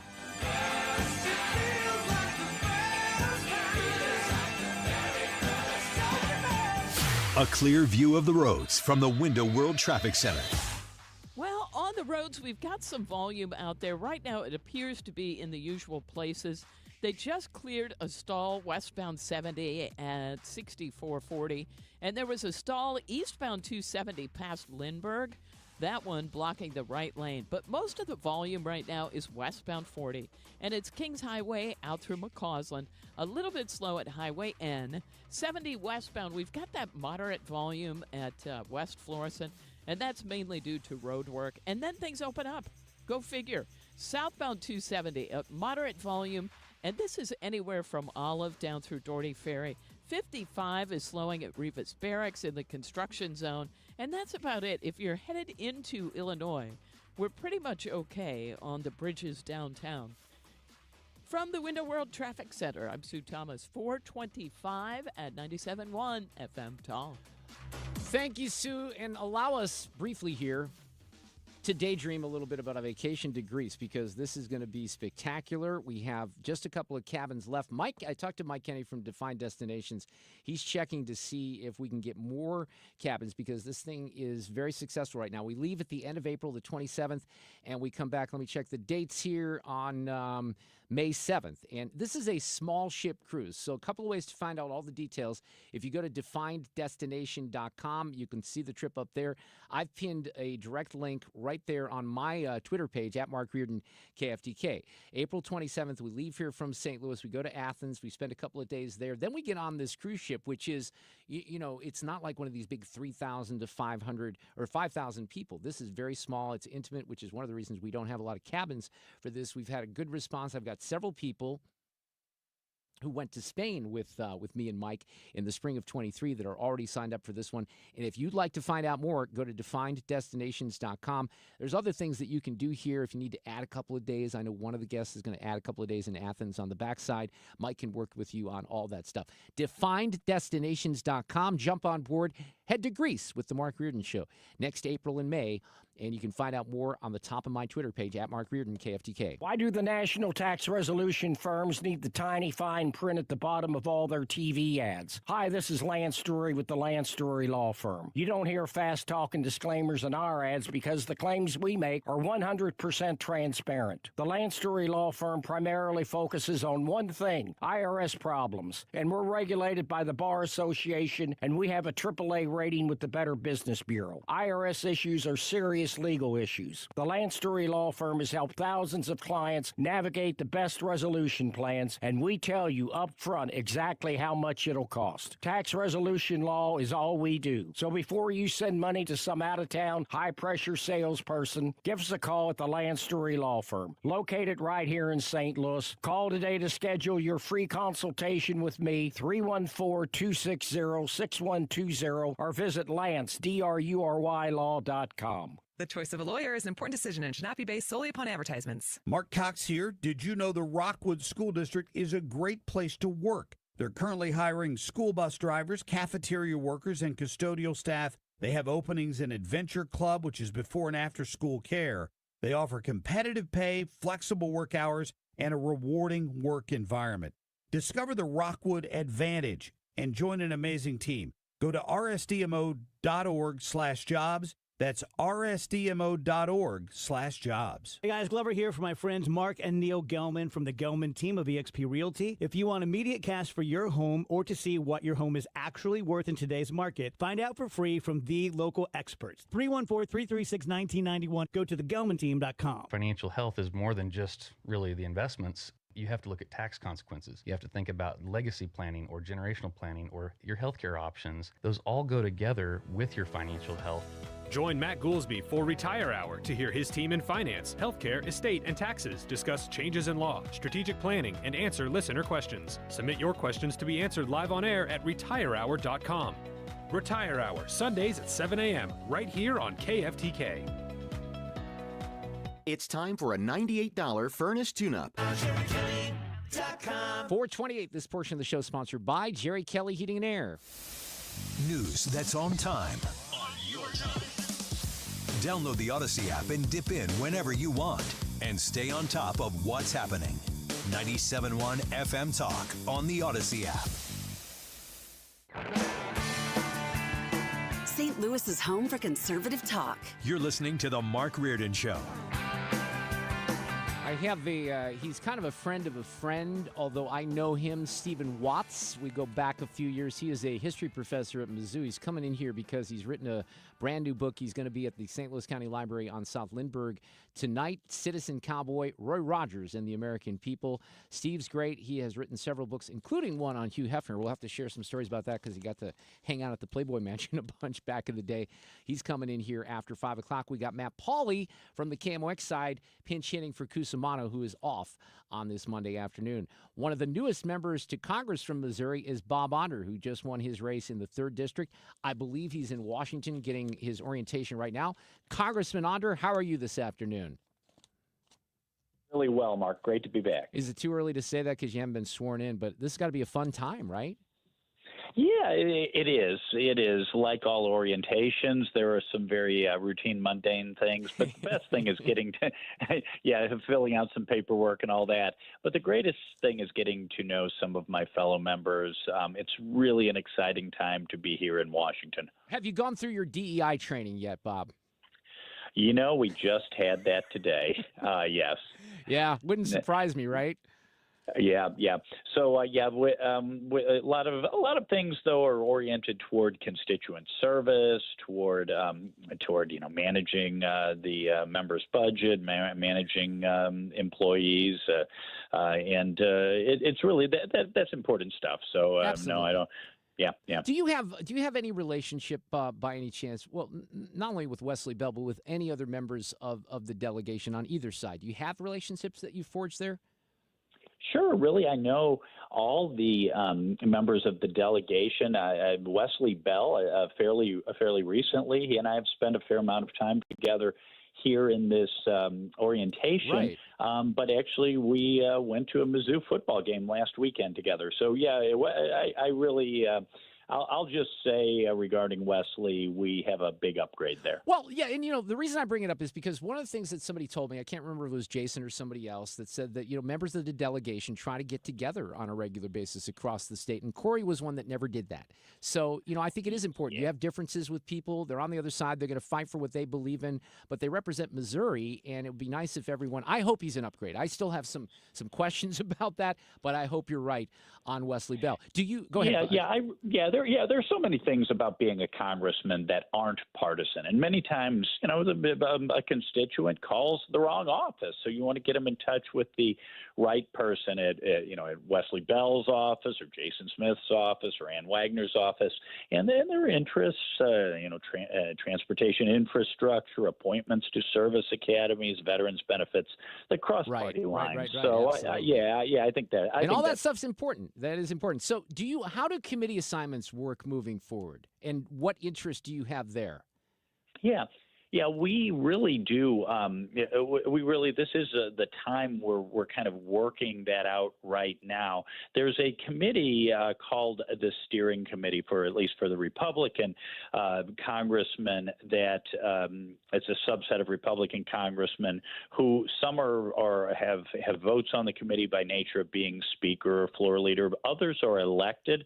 For instance, Jason Smith is running for the Steering Committee, and that committee assigns members to committees. And actually, those elections are being held this week. And Jason Smith is running for that committee. I hope he makes it. Obviously, terrific member of our delegation. Long term, I'd like to join my good friend Jason Smith on the Ways and Means Committee. Yeah. I had a big interest in tax policy and of course health care when I was in the Missouri Senate. But that is a committee freshmen very, very rarely get.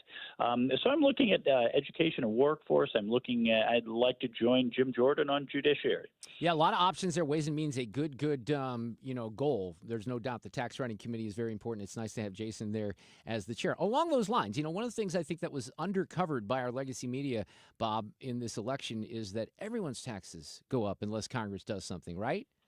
Absolutely true. Yeah, the 2017 Tax Cut and Jobs Act, the so-called Trump tax cuts, those are huge. And every time Democrats talk about taxes, they like to demagogue it, tax cuts for the rich. But, the average family of four in the 3rd Congressional District makes $77,600. They would see their taxes go up by $1,605 if the Trump tax cuts are allowed to expire. The lowest tax bracket would see a 20% increase in their rates. The highest tax bracket would go all the way back up to the bad old days of 39.6%. This would have a huge economic impact on our district and on our state, on our country. So we really need to bring those good times of low inflation, high economic growth back to the United States, back to Missouri.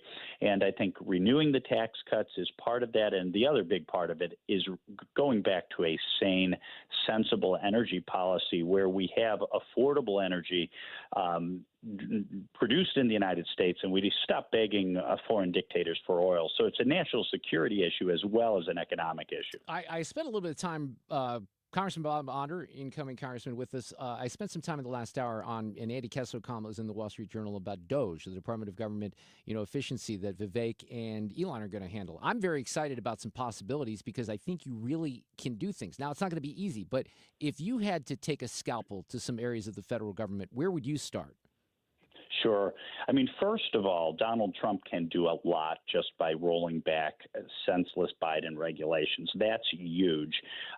Congress can use the Congressional Review Act more aggressively to cut regulations and prevent regulations from going into effect that the Biden administration puts in on their way out.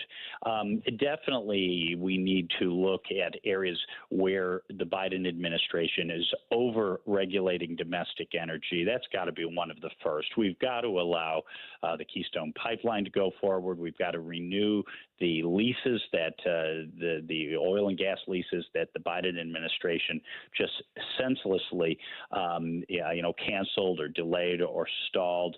But just everywhere in government, we see regulations burdening businesses and farmers and American families. Just this week, the FDA ordered the recall of, I forget the exact amount, but we're talking tons and tons and tons of butter because the labeling didn't say contains dairy. I mean, it's just the average American family pays at least $12,000 a year in regulatory costs, and much of it makes no sense at all. It's just bureaucrats growing and growing government and just ruthlessly using their own power to handicap the economy and American businesses. Senate confirmation would be the path for the cabinet nominees, but do you have thoughts on Matt Gaetz and some of the other controversial appointees at this point, Bob? Yeah, I've only met Matt Gaetz once or twice. There is this, House ethics investigation. I have no idea the merit or lack thereof of that. But I will tell you, Donald Trump has shown he really does mean to shake things up. It's not going to be business as usual in the Trump administration. I mean, I love the RFK Jr. Appointment. I mean, after what the Biden administration in this unholy alliance between pharma companies, between the various, FDA, the various public health agencies, what they put the American people through, COVID vaccine mandates. I think RFK Jr. is going to be a great person to shake things up. I'm with you on that. It's exciting. And I'm guessing that Speaker Johnson and others have emphasized, look, there's no time to waste, right, Bob? You got to get right to work here because we know that midterms are in 2 years. So you don't really have 4 years. No. We really the first 100 days is going to be crucially important. Again, at the top of that list will be securing the border, renewing the Trump tax cuts, cutting back on regulations, and restoring sane energy policy. I mean, the border. To say that we've had an open border is an understatement. Actually, we've been rolling out the red carpet for illegal aliens, including criminal illegal aliens. Laken Riley's killer not only crossed our southern border illegally, but he stayed in a taxpayer-funded hotel, the Roosevelt Hotel. I mean, this is just absurd. Anyone who shows up to a port of entry and says the word asylum, they get a date 7 years from now. No, it's time. It's time to clean up this mess. And yes, we do need to detain and deport some people. You have the opportunity to save the damn country, Bob Onder, and I think you know that. There's a big responsibility. Amen. Thank you so much. Enjoy the rest of the orientation. We'll see you.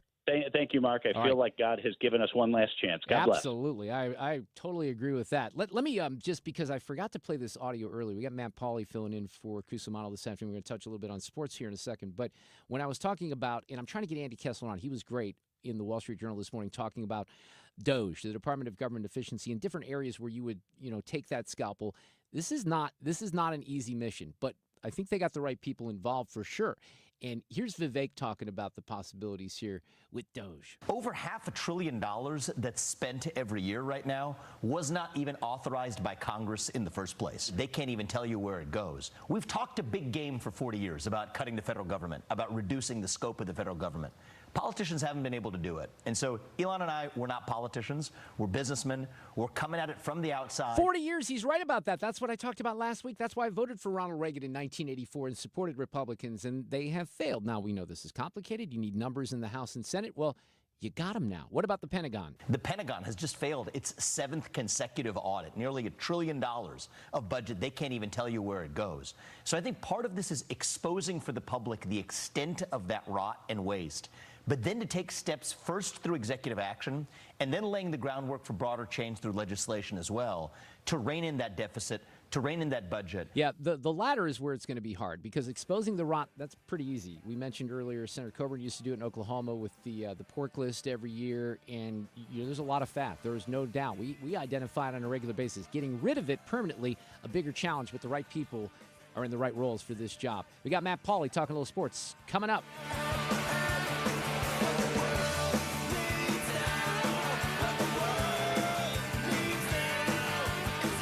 A clear view of the roads from the Window World Traffic Center. Well, I'm looking at the Cordell & Cordell domestic litigation firm traffic cameras at the jam on westbound 6440. It's approaching Kings Highway out past McCausland, eastbound slowing at Big Bend, and then westbound lines up again at Highway N. 70 westbound out of downtown. It's a slow go at West Florissant. That's where we've got road work. Then things open up and look okay. Southbound 170 a little slow at 64. Southbound 55 slowing at Rivas Barracks at the southern end of the work zone there. And it looks okay to the south. Southbound 270 is actually in pretty good shape. Now the right lanes are slowing right at 40, but that's the worst of it. And eastbound 64, just some moderate volume headed for the Poplar Street Bridge, but it looks fine on the bridge itself. From the Window World Traffic Center, I'm Sue Thomas, 442 at 97.1 FM Talk.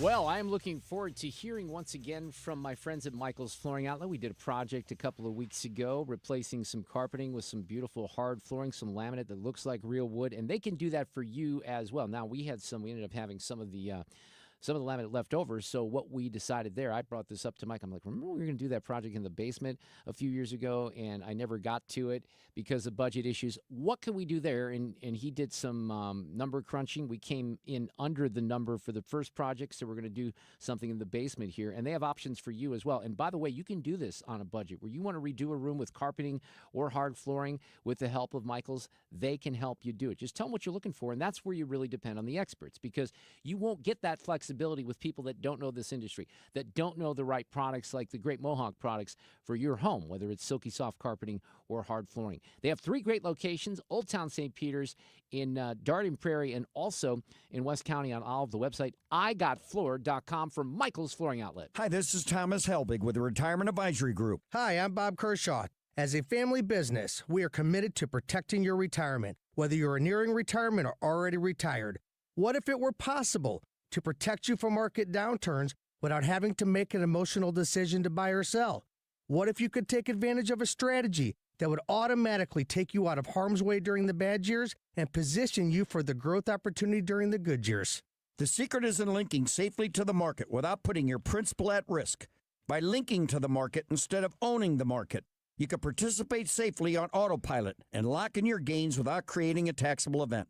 Go online at retirementkey.com for a no-obligation retirement review. We'll teach you the strategy that has helped our clients retire with confidence for the past 38 years. And just for coming in, you'll get a copy of our latest edition book, Your Key to a Worry-Free Retirement.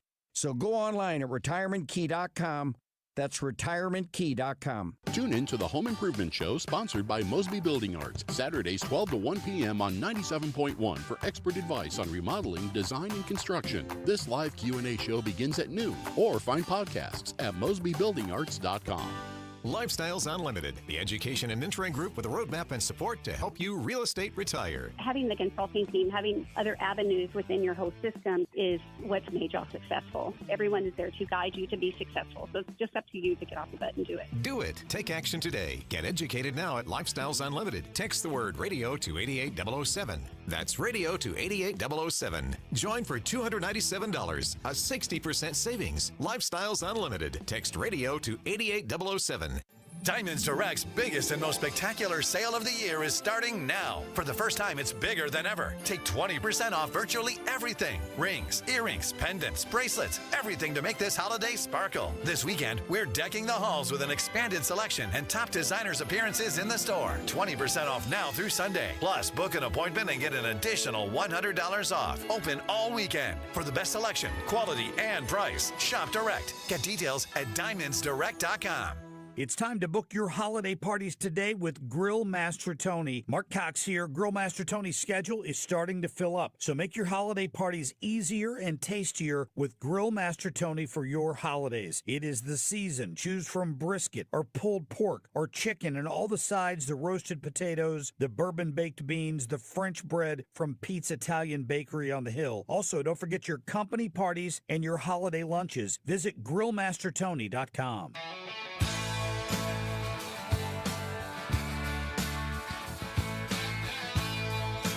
Well, Matt Pauley's in here from the other side of the building in the Cardinals Radio Network, and we just started talking about food because food is good and food's fun to talk about, right? It is good. It is fun to talk about. Mainly it was because we saw this picture from the plane with Trump and RFK Jr. and Elon, and somebody else was in that picture too, and they were all eating Wasn't the House Speaker McDonald's. there? Was it Mike Johnson? Yeah, I think so. Yeah, all eating McDonald's. Make America healthy again, right? Yeah, well, you could just see in RFK's face where he's like, please don't take this picture. Please don't take this picture. Yeah. But I was sharing with you, now you lived in Wisconsin too before you came back here. Culver's is a Wisconsin-based chain that's made quite, they're across the country now, and certainly I think they're even out west in some they're locations. everywhere. They're in Vegas now. I love a Culver's burger. And, Butterburger. Yeah, really good. But I hadn't had McDonald's burgers in a while, and about 3-4 months ago, my daughter was getting something from McDonald's. We try not to do a lot of fast food. You have kids, you have challenges there too. And I'm like, you know what? Get me a double quarter pounder with cheese, because I get the double at Culver's. That thing was damn good. I was like, I've had another one since because I thought it was so good. Wow. So I had to go back to McDonald's. I have not eaten a burger at McDonald's in years and years. I give McDonald's credit for something, though, because everything is so expensive. I went to Jimmy John's the other day and got 3 sandwiches. Me, my wife, and my daughter. $35. Yeah, $35, $40. It's crazy. Oh, that's nuts. It's insane. Taco Bell's the same way. The thing I actually appreciate about McDonald's, and I don't go there very often, if you use the app and you're spending more than $10, you can get 30 or 40% off on every single meal. They actually, they are keeping prices down. I'm going to invoice McDonald's for the live read from Matt Pauley there. They make those quarter pounders fresh. That's why your double was good. Look, I'm sold, Sue. And the fries, you cannot say enough about the fries. Good, yeah. Let's talk a little sports here with Mr. Pauley. dude, the Mizzou game. It was such a great game. I'm not even as disappointed in the loss as I thought I was going to be because the effort was incredible. And Brady looked heroic. Luther's catch at the end, the one-handed catch where we should have had the game, but it just wasn't enough, was it? Yeah, it's funny. You think about this year and how disappointed you are after the BC performance and the Vanderbilt performance, and those are wins. And then you think about how you feel. I think I feel better about this one. Yeah, I do. It's absolutely. 100% you should feel better about this one. South Carolina is playing as good a football as any non-legitimate national championship contender out there. And for Mizzou to do what they did, that's a good day, and I think it says something about that team and about Coach Dink. I was in the woods for a good portion of it deer hunting, but when I got back in to watch I think I watched pretty much the whole fourth quarter. It was very entertaining. And so was the Chiefs game yesterday. Unfortunately, they get their first loss. The Bills are pretty good. That could be a team. Obviously, they face off each other or could potentially face off against one another in the playoffs here in a couple of months. We knew, this talk about the Chiefs going undefeated makes it was me never going to uncomfortable. happen. Right. No. So you have a cushion because you blocked a field goal last week, so losing a game like this doesn't hurt you as much. Right now, it's about the seeding and trying to get home field. Now, the Bills might have something to say about that. Yeah, but they're still perfect. They've got they're one ahead in the loss column in terms of the Bills, and we'll see what happens there. I don't know about you. I thought it was a great NFL weekend. There were so many good games. It was a great weekend for the NFL. Kansas City, Buffalo, Pittsburgh, Baltimore. Last night, Packers game, which ended just like the Chiefs game. Block. Last night's the Chargers were down 27-7. Yeah, and then they end up losing, but they came all the way back. I can be a prisoner of the moment just like anybody, but I can't think of a better NFL weekend that we've had than what we've just Matt, I'm glad you said that because, look, I'm a big fan. Having said that, tonight's game doesn't interest me at all because of the Cowboys. Yeah. Same. I don't care. So I'm going to watch something else tonight. I've got 3 players that I'm going against from the Tech. I'm up like 50 points in my fantasy league this week, and I have nobody left, and my opponent has Stroud, Mixon, and their kicker. Ooh, so yeah. that's my interest. You know who loves to talk about fantasy? Sue. She always, like on Mondays in particular, she's like, Mark, will you talk about your fantasy team? Because I like football, people, but when we get into the fantasy, come on. You should play. There should be a 97-1 fantasy football league. And Sue, you can be the commissioner even. Not only can you play, you can run the whole thing. What does that mean? See, that gets her interested when she's... You make the rules for everybody else. Really? And you basically I have make to be everyone else angry in the league. rules. Yeah, Yeah. no, Yeah, I don't think I am. I tease her because she doesn't care, and most people don't care about their fantasy football teams. What's going on with the Blues right now, Pauley? Yeah, so they just had a 3-game road trip. They lost a game in overtime that they should have won. They won a game in overtime that maybe they should have lost, and they just flat out lost yesterday to Carolina. I just don't think they're a very good team right now. They're a little bit less than what I thought they were going to be this year. They're 3 points out of a playoff spot, so it's not like they've been buried or anything. Robert Thomas is closer to returning, so that's good news. They made a move today, taking Kasperi Kapanen off the roster, so that would indicate that Thomas will be out for like 2 months, and it's going to be like 3 weeks that he's out if he's back as soon as everybody says he's going to be. So that's good news, and we'll see if they can get something off that. Hey, is there a soccer game tonight in town? Tonight? Yeah, isn't there? Is tonight the USA-Jamaica thing over at City? Yes. Yeah, I should know I these think things. so. Is that tonight? tonight? I just heard that there was a game. I think no you're idea. right. I've talked about it a little bit. I forgot it's tonight. Yeah, so that's one of the Why are you asking me soccer questions? Well, I'm sorry because I don't usually talk soccer, so that's my fault. You can just ignore it. It's the U.S. I'll act like I didn't even say it. I know it's the U.S. men's national team, and it's one of their non-World Cup year tournaments, like Copa or whatever it's called, and it's like qualifying round for that. Right. I was just asking for the audience that cares because I'm not a soccer person either. Although I'm not going to really watch NFL tonight. Hey, did you watch the fight the other night? I did. What did you think of that? We talked about that. Look, here's what I said earlier because I thought it was fantastic. The fight beforehand with the women was incredible boxing. It really was. That was, and I'm sitting here watching in Howard County. We were using a hotspot. I had no idea that the rest of the country was struggling because we thought we were just struggling. Okay. But Fred watched the Jake Paul and the Tyson, said it was kind of boring. It was very boring. Tyson looked every bit his age. I'll tell you what, though. I saw some of those videos of Tyson training, and he looked limber and quick. And there were a couple times in the first 2 rounds where he had Paul backing up, and he didn't go in. And I just have to I'm a conspiracy theorist sometimes. I think those 2 guys just had a gentleman's agreement on this thing that they were going to go ahead and just play this thing out. Matt, why would they do that when $60 million is on the line between the two of them? Yeah, it seems like maybe they did. But he's got a 30-year advantage on Mike Tyson, so he's lucky he didn't kill him, right? I guess. It was very disappointing. everybody's worried now about Netflix carrying 2 Christmas Day games because they couldn't handle. Good reason. Yeah, they couldn't handle that. Oh, they're supposed to do Yeah, the the Christmas. Steelers are playing. They've got 2 games on Christmas Day. Yep. Okay, but they also have like 6 weeks, And right? they're starting. I'm not a wrestling guy, but they're starting WWE Raw. But that may not be till January, so that might be after those Christmas Day games. But here's the weird. So Netflix is good at everything except live stuff, like Peacock, Hulu, Right. Amazon. They can all do live. Apple, But Amazon had to figure it out. I don't think did. they had a debacle like this, but there's a learning curve here. Anytime Netflix tries to do something live, it's bad. There was some reality show that they tried to do something on a while back. And there was a Chris Rock special that Yeah. they did, and Well, they better get it figured out by Christmas because that will be a people are gonna disaster. go It will. nuts. Yep. If people cannot watch their football games on Christmas Day, Uh-huh. that will not be a good That's thing what the at NBA all. is rooting for. They want the NFL just to die on Christmas Day so everybody goes back to watching basketball. I don't think it's going to happen. Look, next week's incredible, too, because you got 3 games on Thursday, and then you got the game with the Chiefs on Friday against the Raiders, and then Mizzou on Saturday against Arkansas, which could have been a really interesting game when you think about it. But now, so this is the other thing about this Mizzou season, as you know.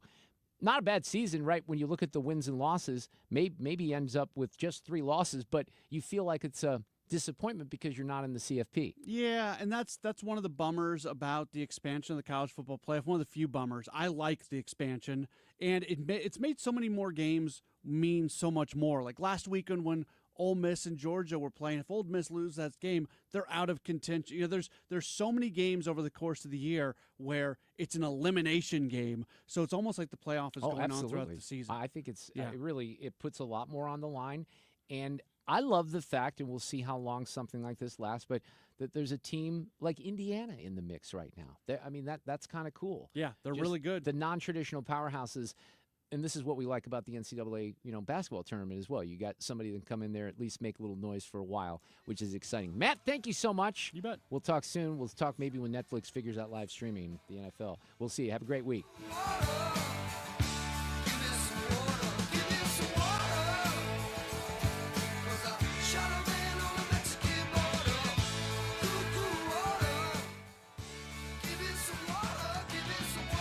Catch anything you missed today by getting the show podcast at 971talk.com. A clear view of the roads from the Window World Traffic Center. Westbound Highway 30 is really jammed on both sides of New Sugar Creek Road. It looks like there could be an incident westbound past New Sugar Creek, and it's just jamming up traffic in that area. Stall reported southbound 55 past 141. Watch for that one on the right shoulder. But looking at the Cordell and Cordell domestic litigation firm cameras, we're in pretty good shape. 6440 is lined up, but it's the usual volume. Approaching Kings Highway, out past McCausland. Southbound 170 slows at 64. Eastbound 6440 slowing at Big Bend. And then westbound out west, a little volume right at Highway N. 70 westbound jams out of downtown at West Florissant. But then it opens up. And southbound 55, just the usual volume in pockets, south of Arsenal down through Revis Barracks. That's all due to road work, but the road work not causing a delay in the Peevely area. And if you're headed for or crossing the Poplar Street Bridge, things look great. We've got light volume out there. New Perspective Senior Living of Weldon Spring brings you this report. And New Perspective Senior Living of Weldon Spring offers a state-of-the-art AI detection system.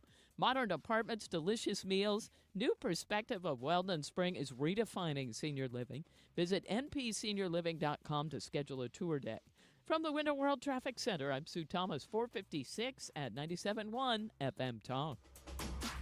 Oh, let's get your eyes checked from some experts here in St. Louis, Ophthalmology Associates. That's the team that you need with a great office location not too far from 270 in Manchester, just a little west on Manchester Road. Doctors Greg Birdie, Ranja Malhotra, Samuel Berry, Robert Rosati, Andrew Rory. We call them the doctors because more doctors, over 250 doctors from St. Louis, go to Ophthalmology Associates to take care of their eyes. And if you need any kind of eye care, whether it's just a regular eye exam, something that deals with modern LASIK, glaucoma might be an issue, Dry eye is very simple to diagnose and to treat. They can do that for you at Ophthalmology Associates. I take care of my eyes probably more than a lot because a lot of people do because I had an eye disease 30 years ago, and I have what's called a sclera buckle around my right eye to keep my retina in place. The doctors, Ophthalmology Associates, they're the best here in St. Louis. 314-966-5000, online, yourEyeDoc.com. I've been hearing so long about government mandates all these years. It's coming true unless something changes this year yet. Then maybe it could be stopped. If not, homeowners, if you need an air conditioner, if your air conditioner is old now, get the equipment that you can still get before they say you can't have it. Not to scare you, they scared you.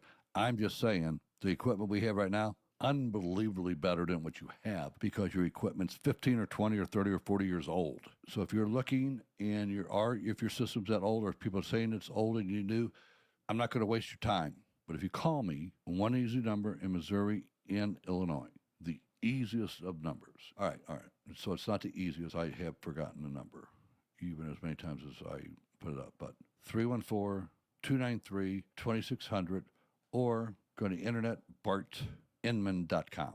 That's Bart with a B, Inman with an I.com. God bless. When you're trying to find quality candidates, all the searching, screening, and interviewing can become a job itself. You need Indeed, the all-in-one platform that makes it easy to interview, screen, and hire quality people. Visit Indeed.com/credit.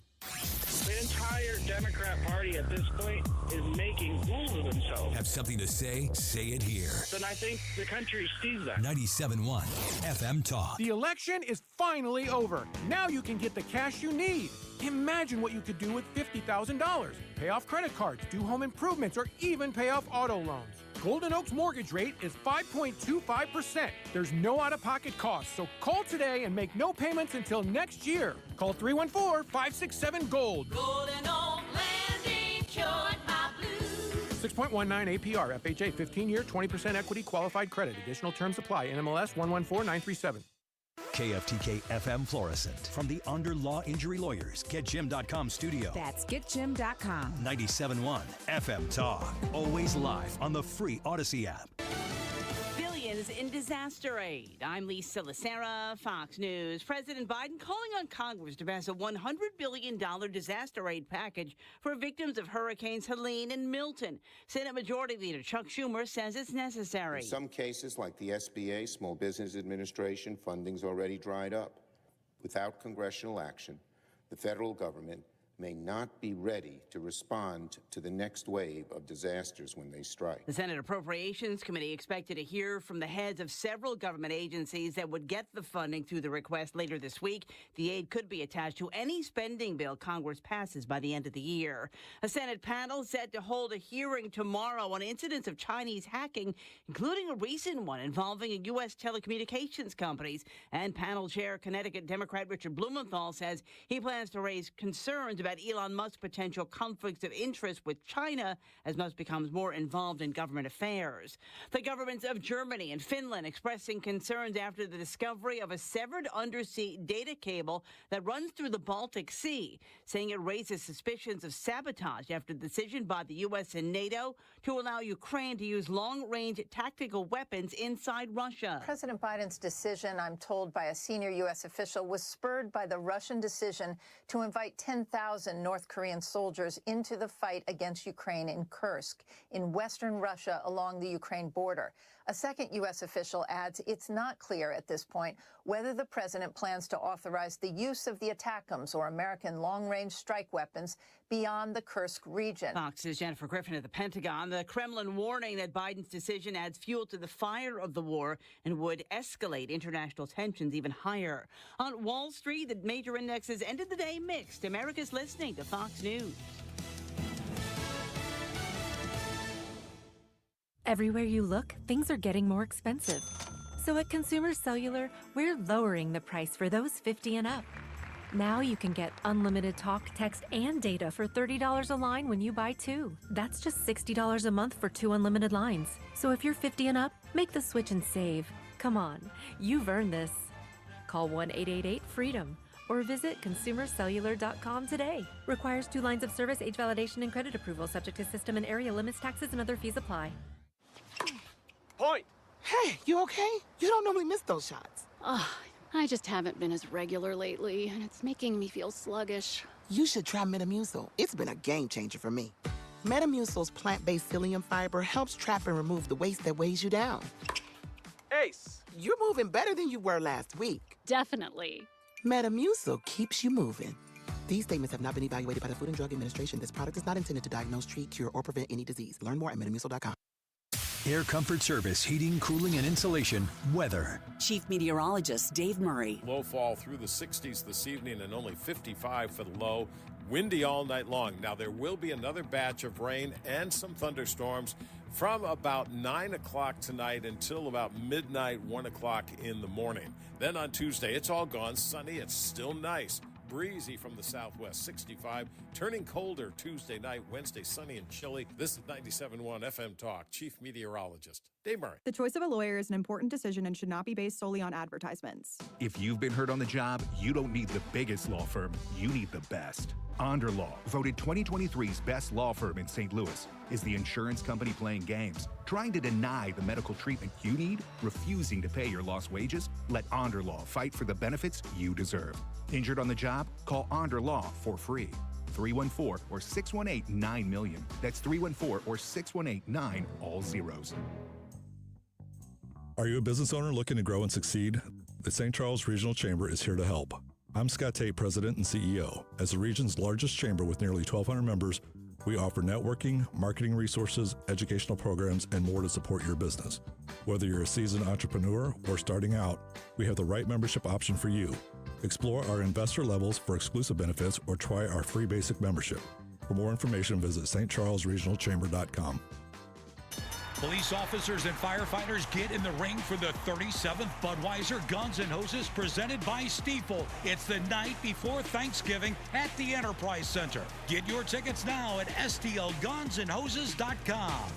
Prescription products require completion of an online consultation with an independent healthcare provider and are only available if prescribed. Subscription required. Additional restrictions apply. See website for more details and safety information. Did you know millions of people are getting prescription medications for weight loss, sexual health, better sleep, and more? All online? RexMD.com has made getting these medications fast and easy, with free delivery of the most popular medications right to your door. Just fill out a brief survey, and if appropriate, we'll prescribe and ship clinically proven options to help with issues like weight loss. I've lost 45 pounds so far. It's nice to get back into clothes that I haven't been able to wear for a long time. We can also help with insomnia. I slept through the whole night. It made me feel very well rested and ready to go for the day. And RexMD can improve your sexual health. I felt like a young man again. My wife is happier. I am definitely much happier. At RexMD.com, we've made the process fast, easy, and affordable. Visit RexMD.com right now to get started. That's REXMD.com. You know, if you're looking for something really special on your home here in St. Louis, I want you to turn to Banner Construction. Bill Coffin, Sam P., they've been in business since 1993, so it was a big anniversary year last year, but they keep moving forward with some of the best products that are out there on the market, like James Hardy Fiber Cement Siding. You can even go right now to BannerConstruction.com, click on the tab for the showcase or the James Hardy siding, and you can see pictures of homes in the area that have been transformed. You can also download a guide for the Hardy siding. What's it all about? Why do builders love it? Why do you want it on your home? What the heck is fiber cement? Because it's used for residential and commercial properties. It's kind of a blend of cement and sand and cellulose. It looks like wood. It's a lot more durable, and it looks beautiful. They have styles and colors that will blow you away. And one of the really cool technology aspects of the Hardy siding is they don't use the same siding in Minnesota that they would use here or Florida, because you have different weather conditions. So they have exceptionally good, engineering and technology that keeps getting advanced as well. BannerConstruction.com is where to turn today, 314-569-1050. The Trump presidency is coming into focus. Keep it here for every twist and turn, because the updates are happening fast. 97.1 FM Talk. The vision and strategy for 2025 is here. This hour of the Mark Reardon Show is sponsored by Gamma Tree Experts. Your trees deserve the best care. Call Gamma Tree Experts. Do you approve, Sue? A little Boss Skaggs coming back in here. I almost went a little deeper on the Boz Skaggs bumper music today, but I do like Lowdown, so we went with that. We are getting off to a strong start here on a Monday. You know, one of the things that we were trying to keep crosstabs on, Sue, is that some of us have off next week, some of us don't. I think Fred is off for Thanksgiving week. I'm going to be off next week. I think Sue will be here. Mike Elam is going to be pinch hitting, but we have a lot of time between now and then, of course, and another roundtable on Friday. You can always follow, of course, on Twitter at Mark Reardon KFTK. I was talking a little bit about Greece earlier today. Would love to have you on the Greece trip. We only have a few cabins left on that. You can find out more at defineddestinations.com or, again, at the top of my Twitter page. I have pinned that. Frank Miele's coming up at the bottom of the hour. He is one of our good political friends in Montana. Old print journalist guy, used to run the Daily Interlake, but he writes about politics on Real Clear and has written books, and he's going to weigh in on some of the post-election stuff. And we have audio cut of the day. I never got to this. Did I ever play the audio of the kid in Chicago, the 8th grader? That's pretty good audio. That might be saved for audio. Wait, which one? The 8th grader? You have this. Now, I think you heard the other one with the young girl that was interviewing Tyson. There's this kid in a class, I guess it's a middle school class in Chicago, and his class is having a conversation. I'm guessing it was, well, it could have been any day after the election, but his teacher's telling them how, you know, because he has friends that voted for Trump, that he's not going to be their friends anymore. A theme that has been in my life here the past couple of weeks. Well, this 8th grade kid, black kid, just starts, you know, saying things that make a lot more sense than what his teacher said and really has a great response. So I'll get to that here in just a little bit. I have some friends in the studio with me this evening from Columbia, Missouri. There's some of the friends that still talk with me, Sue. Oh, that's nice. So the few, the proud. Yeah, there's others in Columbia, Missouri that apparently are not talking to me right now. But Steve Watts is here. He is a professor at Mizzou. We go way back through a friend of mine, Cindy Schultmeyer, and her husband, Steve, is also in the studio because they brought Steve Watts in. He's written a book called Citizen Cowboy about Will Rogers. He's written many books in the past, and he's with us in the studio this afternoon. Mr. Steve Watts, how are you? Doing pretty good, Mark. Thanks. What was the last book before Will Rogers? We'll get to that. Was the last book Hugh Hefner, or was there one before that or after that? I think there was a couple. I think the last time I was here was for the John F. Kennedy book. Oh, that's right. 2017 But it wasn't as interesting to me as the Hugh Hefner book, because for the Hugh Hefner book, you got to go hang out at the Playboy Mansion, and that, well, who wouldn't want to do that? But you did tell some really interesting stories about that, Steve, didn't you? Well, I had some pretty good stories. You were working, though. Actually, I've got a good Mike Tyson story. Do you? That, Please share. Please share. 2005 Halloween weekend, Mike Tyson is there, and for the festivities on movie night, Friday night, shows old movies, probably 100 people there. Cell phone goes off, which is like for Bowden. Cell phone keeps going off, keeps going on, middle of the movie. Hefner's looking around, everyone's looking around. Finally, we discovered that it's Mike Tyson's cell phone, and he has fallen asleep. And everyone is too scared to wake him up. Okay, that is so hilarious. we just let the cell phone go through the movie. Understandably so, right? That is a good story, a good one here for this Monday. So I'll be honest with you, because I shoot straight. You know, Will Rogers eludes me a little bit historically, you know, the importance. I remember when I was a kid, references.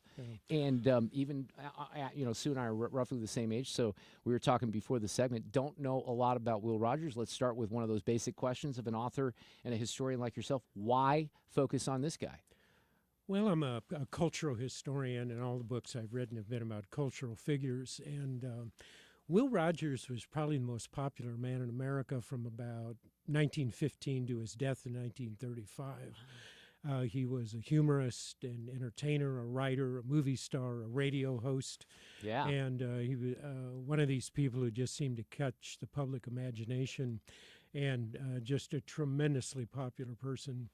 For example, in 1934, after he became a movie actor, he was the highest grossing movie actor in Hollywood, over Clark Gable and Mae West and Joan Crawford, I think. So, yeah, he's a multimedia star. Yeah. What was the appeal of him? Was he just down home? Well, he was a country boy. He was actually a Cherokee Indian from the Oklahoma Territory, but he grew up on a ranch. He was a cowboy, and his shtick was to sort of make humorous commentary about American life as a country boy sort of come to the city. And the format for that originally, was it radio? When he's No, he started off in vaudeville and then Broadway shows, and then he was in the Ziegfeld Follies.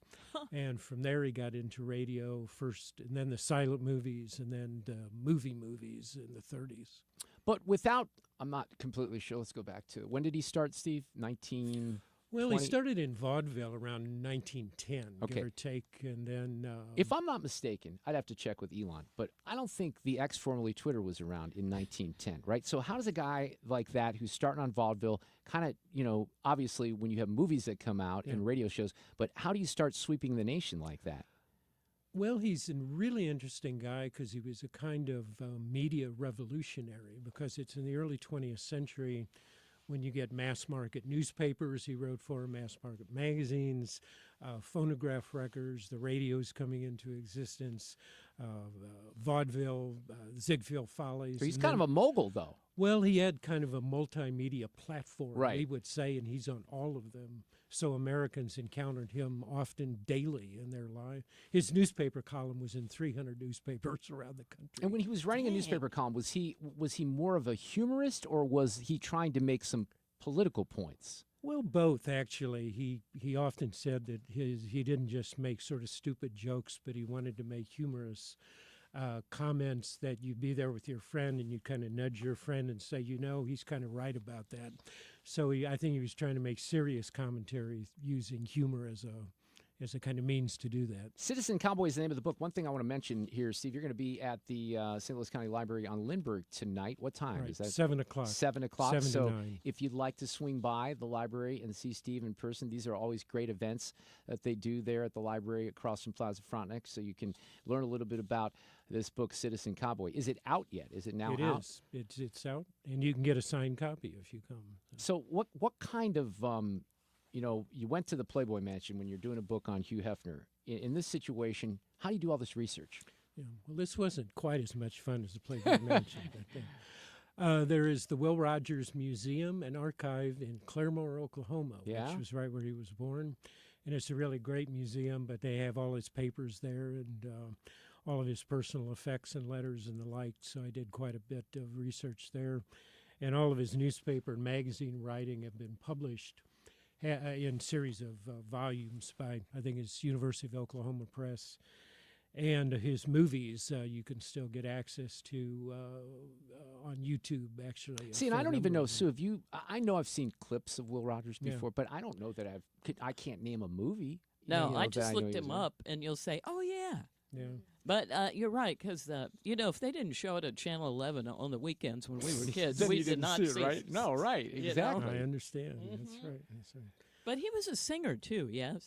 Well, he did a little bit of that. He was actually an awful musician, but he tried really hard. Oh, was he? Yeah.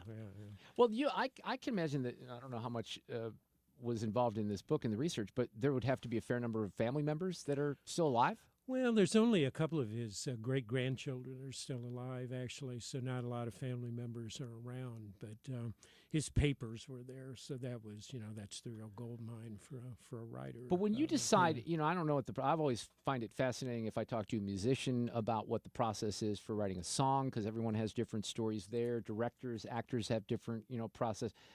How do you start something like this? So you have to first talk about the subject, right? So you say, okay, Will Rogers is a guy that I'm going to do a book on. Was there an origin story for even making that decision?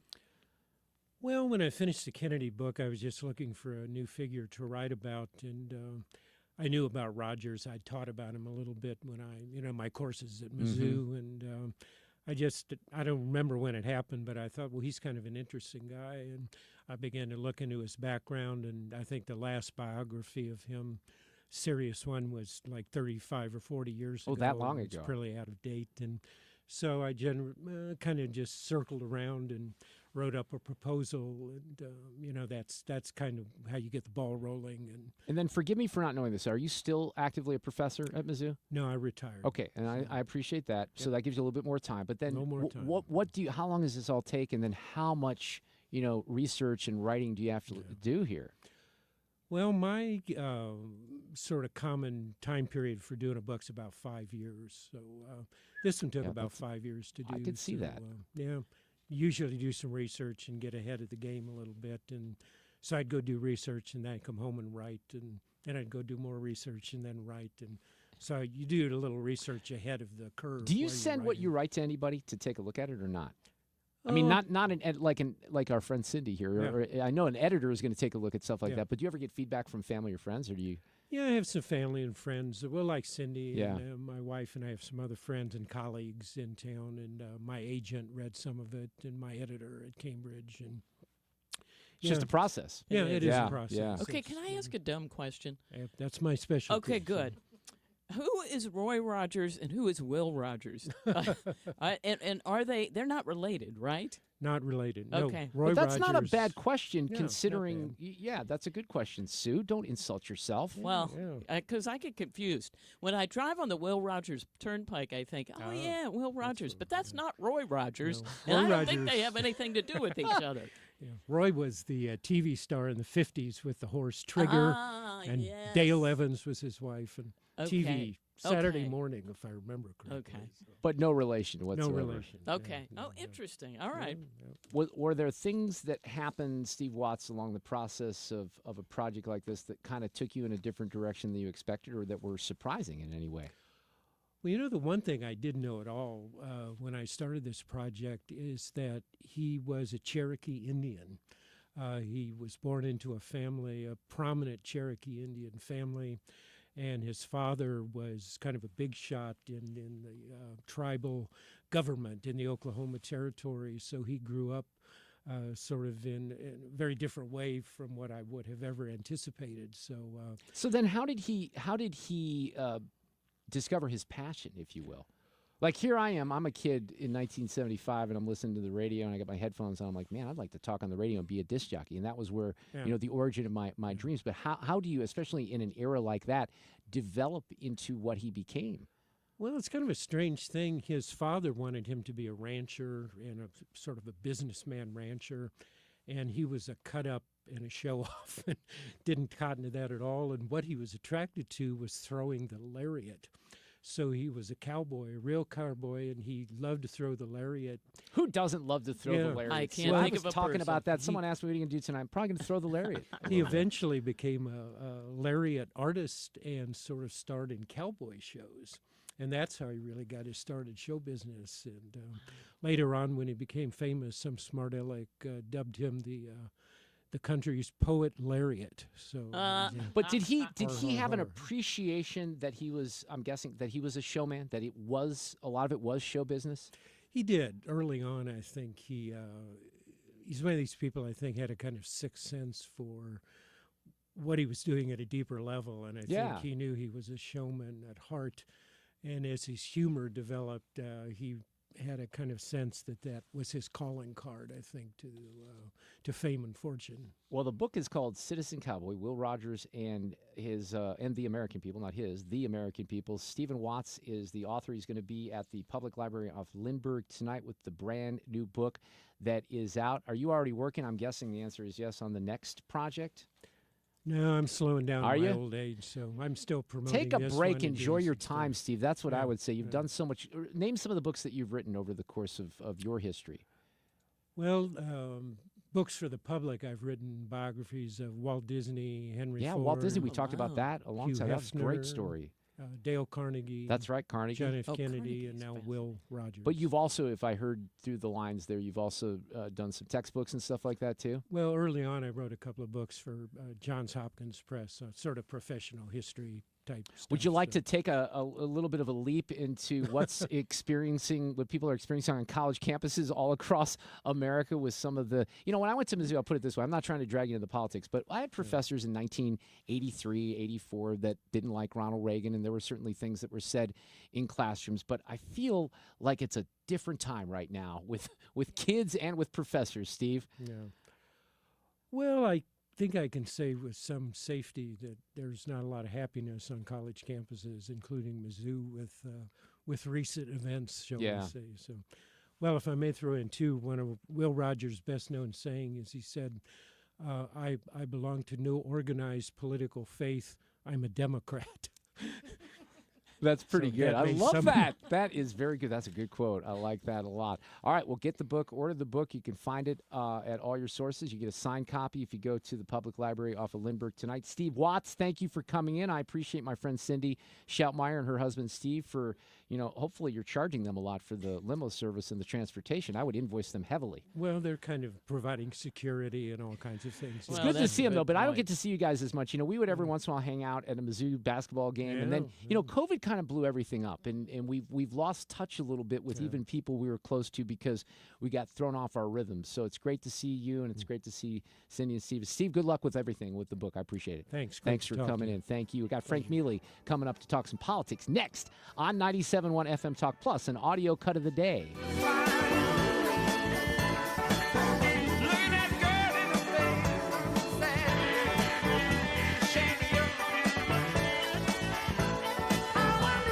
A clear view of the roads from the Window World Traffic Center.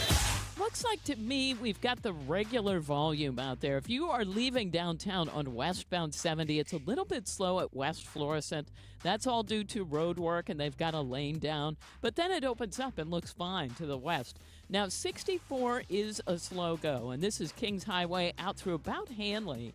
We've got eastbound lined up just east of Lindbergh through Big Bend, and then it opens up and looks fine. If you're taking that to the Poplar Street Bridge, really no delays. Southbound 270 isn't bad. We've got moderate volume at Ladue Road, and to the south it's fine. 64 in decent shape, of course, at the Poplar Street Bridge, but on all of the bridges downtown we look good. And southbound 55, a little bit of moderate volume here and there through the construction zone, and that looks better once you get south of Rivas Barracks. And then things open up, and really no delays in North County, but northbound 170 is a little bit slow, headed for 270. From the Window World Traffic Center, I'm Sue Thomas, 524. This report brought to you by Jerry Kelly, Heating and Air Conditioning at 97.1 FM Talk.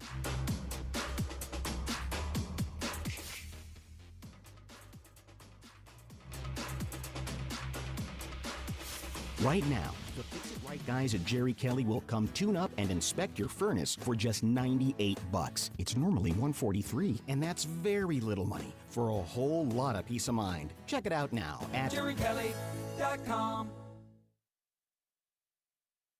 Transform your house into a masterpiece with Lakeside Renovation and Design, your James Hardie siding experts. Picture this, durable, weather-resistant siding that doesn't just protect, but elevates your home's value and curb appeal. James Hardie, the gold standard in siding, installed by the pros at Lakeside. Say goodbye to maintenance headaches and hello to a home that stands the test of time. Ready for a siding upgrade? Lakeside Renovation and Design is your go-to. Visit our showroom or call today. Unleash the potential of your home with James Hardie Siding. Why do the national tax resolution firms need the tiny fine print at the bottom of all their TV ads? Hi, this is Lance Story with the Lance Story Law Firm. You don't hear fast-talking disclaimers in our ads because the claims we make are 100% transparent. The Lance Story Law Firm primarily focuses on one thing, IRS problems, and we're regulated by the Bar Association, and we have a AAA rating with the Better Business Bureau. IRS issues are serious legal issues. The Lance Story Law Firm has helped thousands of clients navigate the best resolution plans, and we tell you up front exactly how much it'll cost. Tax resolution law is all we do. So before you send money to some out-of-town, high-pressure salesperson, give us a call at the Lance Story Law Firm, located right here in St. Louis. Call today to schedule your free consultation with me, 314-260-6120, or visit lance.drurylaw.com. The choice of a lawyer is an important decision and should not be based solely upon advertisements. Our goal at Neovitin is to make supporting your nutrition as easy as possible. That's why we created the Neovitin monthly subscription. Just go to neovitin.com, choose your multivitamin, sign up, and we will do the rest. You'll receive your Neovitin multivitamin every month with no long-term obligation. You can pause or cancel at any time, and shipping is free. Each Neovitin multivitamin includes our physician-formulated proprietary blend for nutritional support you won't find anywhere else. Start supporting your nutrition the easy way with Neovitin multivitamins. Sign up for a Neovitin subscription today at neovitin.com. Are you tired of feeling sick and tired? I'm Dr. Nick Barnes of Health from Within Family Chiropractic. Our simple 5-step approach aligns your health naturally.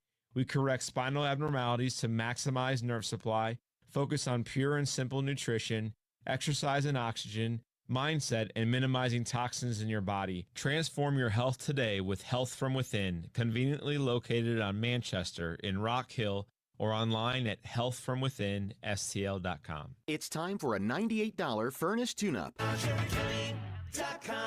This portion of the show is sponsored by Jerry Kelly Heating and Air.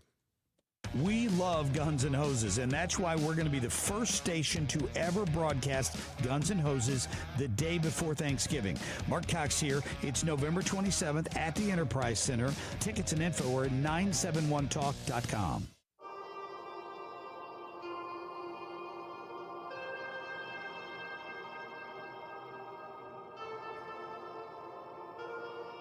Follow Mark on Twitter at Mark Reardon KFTK and Instagram at Mark Talk.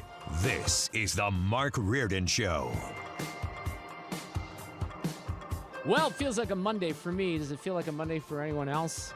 The good news is it's almost the holidays soon. You know, I'm darn tempted, and I don't think I'm going to do this, but just because I'm ready for the holiday, ready to turn the Christmas lights on. And I've been the one that has been policing this for decades. Don't flip those lights on until I say the night before Thanksgiving. That's a good time to go. That's fine. But I want the giving spirit up. of the holidays. I do. I Yeah. think we need the spirit of the holidays, right? Well, then do it. If they're already up, make a statement. My neighbors will mock me, and Dave Klein, producer And they emeritus, will should. mock me. I know, because I'm going against my own rule. Audio cut of the day coming up here in short time at 5:45. Right now, Frank Miele back with us. He's the retired editor of the Daily Interlake in Montana. He writes great stuff at Real Clear Politics. I'm sure he has fascinating things to say in the aftermath of the election from a couple of weeks ago. Frank, how are you this afternoon? Hey, Mark. Thank you for the incredible buildup of my time with you. Well, and I think you were one that, look, you haven't wavered on Trump. I read your stuff all the time, and I think you were fairly confident the last time we talked that things were going to kind of move in this direction when it came to the landscape of the election. I never thought it would be this good. I didn't think they would hold control of all three branches, obviously narrowly in the House. But wow, what an election. Let's kind of start there with just some broad thoughts about what happened 2 weeks ago, Frank. Yeah, absolutely. I mean, it's a realignment of some kind. We've got to wait, a little while to figure it out and see whether it's a permanent realignment or not. But that's what Trump is after. He clearly, with his motions after the election, he wants to cement what he started and create a FDR style, realignment in the political world, so that people who come after him won't have to deal with the deep state and all the other impediments that he was given as he tried to govern. And that's where I think I'm most excited. And we're hearing, and I've spent a fair amount of time even this afternoon on DOGE, the Department of Governmental Efficiency. And the way that I've kind of positioned this, Frank, for the past 4 or 5 days is, in 1984, I voted for my first president. That was Ronald Reagan. And I felt very strongly then, as I do now, that, as he indicated, government is not the solution to our problems. Government is the problem. But if we're being honest, we haven't done anything to peel back the layers of government. It's only grown. The cost has only grown. Never, ever does it go in the other direction, certainly not at the federal level. So now there's a real opportunity. But I guess my question to you would be, do we have our hopes up too much? Because this stuff's not going to be easy, is it? Oh, absolutely not. I mean, it's with the direction he's taking is, I am going to get what I want, and no matter how much you don't like it, I'm going to make you, the left, very uncomfortable.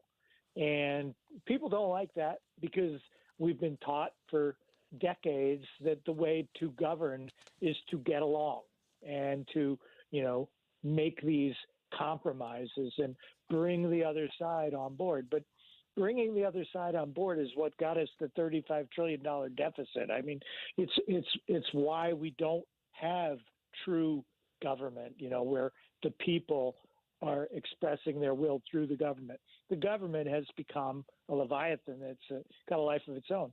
So he appoints Matt Gaetz as Attorney General.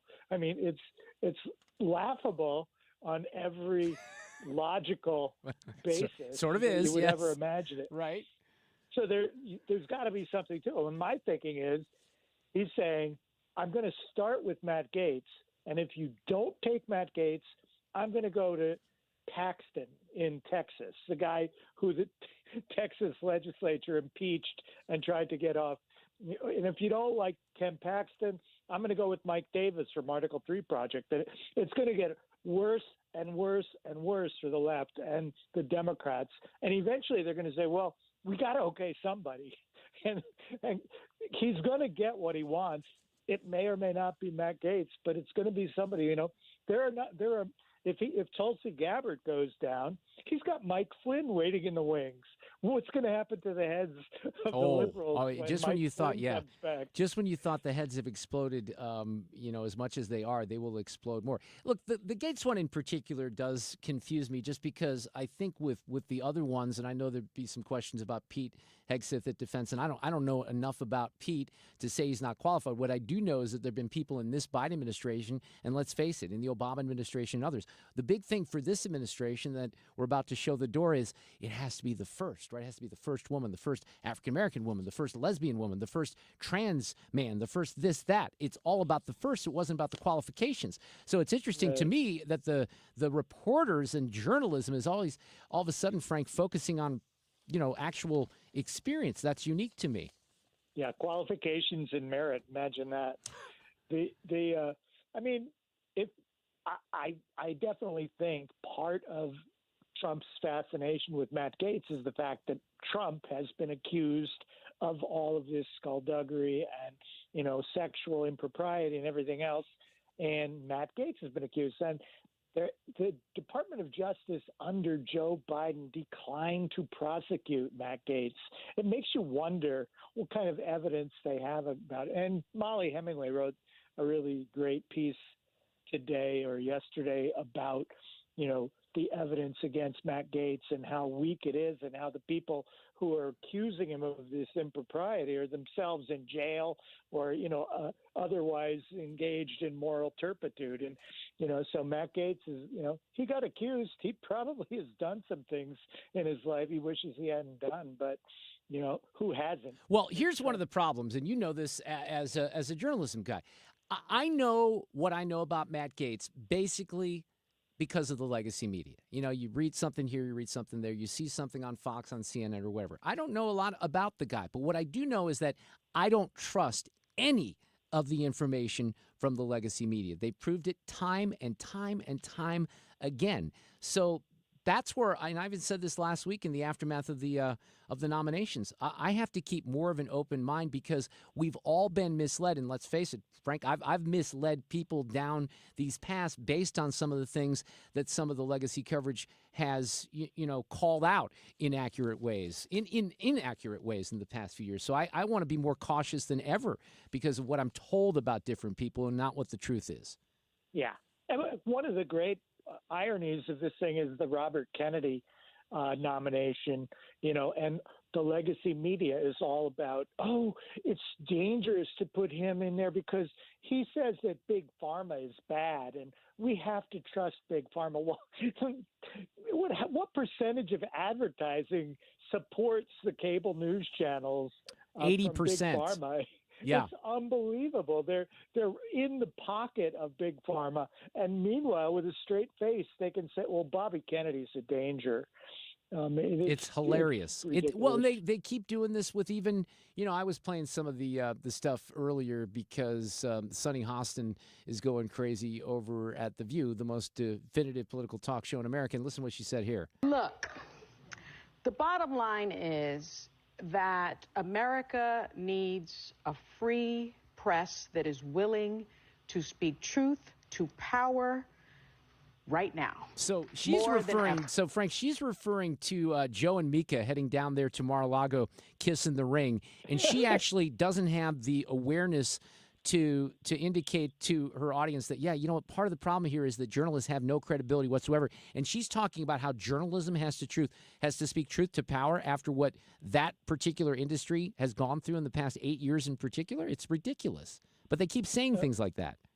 Oh, yeah. Well, thank goodness for Sonny Hostin and her questioning of Kamala Harris so that we that's a good the point. Truth about it. Yeah, she might. It's interesting because that was one of those moments that got cited in a lot of the a lot of the polling where she said she wouldn't change anything, right? Well, at least she was honest. I want to be Joe Biden 2.0. Okay, Kamala, fine. We'll let you take that position. We'll see how that works out. So, Frank, one of the things that you wrote, and I want to kind of address this just because in the aftermath of what happened 2 weeks ago, I've experienced some of this as well. But you said, and if this is a national crisis, it's also a personal one. I related on this level. I doubt I'm the only one, you said, who's been confronted with friends and family members who are so disheartened by the nation's rejection of the Democratic presidential candidate, and particularly the elevation of Donald Trump, that they hold you personally responsible, or some people hold me personally responsible. Because of that, they think that I've been told that I'm not safe. I'm not a safe person for them to be around, which is kind of fascinating. So there's these things that are happening in the weeks before Thanksgiving, which could end up in some uncomfortability next week during dinner, I would say. Oh, yeah, absolutely. I mean, it really makes Trump derangement syndrome a legitimate psychological condition. I mean, it's amazing to me. I've got a friend, 40-year friend, my best friend in the whole world, and he won't talk to me. Thinks maybe after New Year's he'll be able to talk to me again because Kamala Harris lost the election. And I have something very similar. I have something extreme. 45 years, a couple of friends. Yeah. Uh-huh. And my daughter is a little bit upset with me because of abortion, and she feels that I'm, trying to take away her rights and everything. And we get along okay, but there's definitely tension there. And it's like, well, in what world do we all see things the same way? I mean, what kind of universe do they want to live in? This is the whole beauty of life, that we get to experience things and come to conclusions based on our experience and then make decisions about where we want to go. And it doesn't mean we want to just go down one road and never talk to anybody else. Yeah, I hope that some of this settles down. There obviously are a lot of emotions. I did have, I tried to take the high road with one of my friends. I reached out last week just to try to calm the temperature, and I think it might have worked. So maybe time, will help in some of these things. But look, it's not. Do you know of one person on our side that would have stopped talking to family members or unfriended people if Kamala Harris would have won? We'd have been pissed because we're losing the damn country. We're trying to save the country. But would we have behaved that way? The unempathetic right, Frank Miele? Yeah. Well, we had the experience for 4 years with Joe Biden. I mean, there was a lot of anger when Joe Biden was elected president, because a lot of us didn't trust the mail ballots, the changing of, rules against the Constitution, all the things that happened that led to his amazing 81 million votes. But it happened. And even though there was a riot and bad things happened, and they tried to arrest thousands of people because of that riot and everything else, we still we reported to work as usual. We reported to Thanksgiving dinner. We're just like, well, it's not what I wanted, but I'm going to do something about it. And that's what we did. We waited 4 years and we changed the system. And Donald Trump really legitimately, if there is such a thing as divine providence, losing the election in 2020 is probably the best thing that ever happened to Donald Trump in terms of his ability to succeed, because he knows so much now. If he had just continued where he was, no, I'm with you. Things were in a doldrum. We've talked about that a lot because I think the approach is going to be different, which is why I have some. Look, here's what I'd say about. Let me back up on Matt Gaetz, because I'm a call it like I see it type of person. And if there's a Democrat nominee for president appointing, like, I don't know if I could use AOC. That might not be the best analogy. But look, there's going to be appointments that would throw up a red flag for me on the other side, and I try to be consistent. So I'll keep an open mind on Mr. Gaetz. I like most of the other appointments, but that one confuses me a little bit. AOC can't be the Attorney General. We all agree with that. But she could be the Department of Housing or something. Right. And nobody's going to say, oh, you can't do it because you're crazy AOC. I mean, we know she's crazy, but they're crazy. Yeah. They get to appoint whoever they want. And with Pete Buttigieg, I mean, the guy didn't know anything about transportation. He was a mayor and he was gay. Those were the qualifications. He had two qualifications. Frank, you have a great week. Thank you so much for jumping on here on a Monday. Thanks. All right, take care. Piggybacking off of that, and I was going to save this for cut of the day, but it works too well here.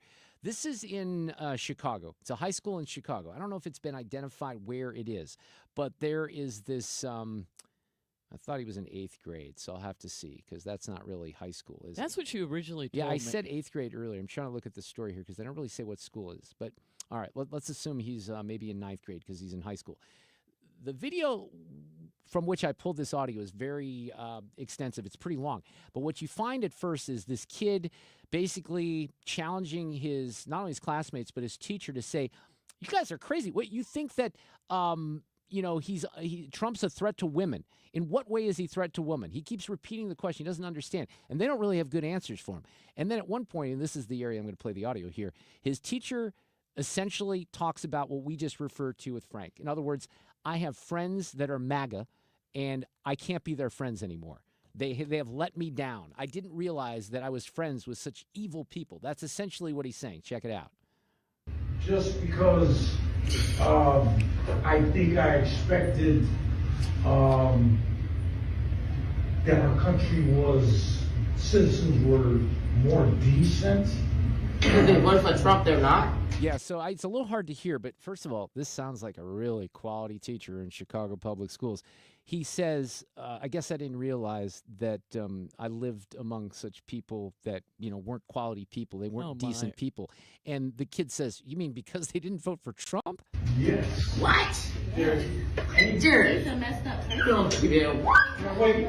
Our citizens not decent because they voted for Trump. You have your views, and I have mine. I'm entitled to mine. But that's why you cut them So off, because you if don't I have really. friends that tell me that, oh, MAGA, MAGA, MAGA, I can't be friends with them. Because he voted for Trump.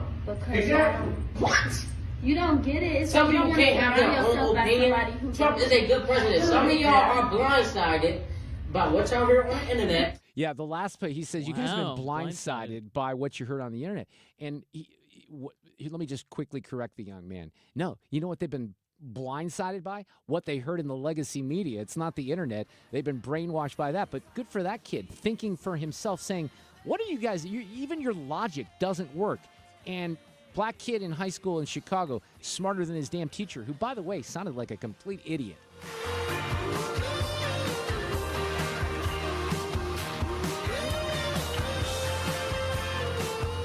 A clear view of the roads from the Window World Traffic Center. You know what? We've had a pretty good commute this afternoon if you are just leaving the office, but we've got a jam on southbound 170. And there was a report of an incident south of the Forest Park Parkway that has created a jam that goes back through Olive. Now, that's the worst of it tonight. Westbound 70, little slow out of downtown past the airport. Really not bad. 64 is a slow go at Hampton out through McCausland. Eastbound has some moderate volume east of Lindbergh through Big Bend, but it's fine out west. And if you're headed into Illinois, no delays on the bridges downtown. We actually look pretty good through there. From the Window World Traffic Center, I'm Sue Thomas. 545 and 97.1 FM Talk.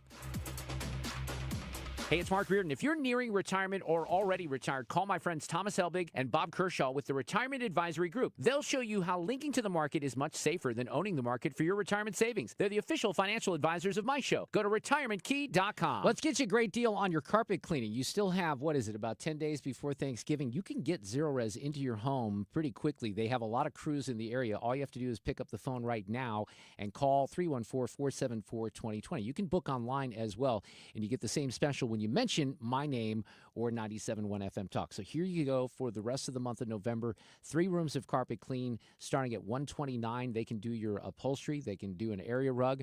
When they did one of my area rugs recently, they did have to take it to the warehouse. They cleaned it. They dropped it back off at the home. So depending on the type of rug or how big it is, they may have to take it for a little bit of a ride and bring it back. They can do your air ducts too. $75 off. Do the air ducts this time of year. Make sure you get the dryer vent clean.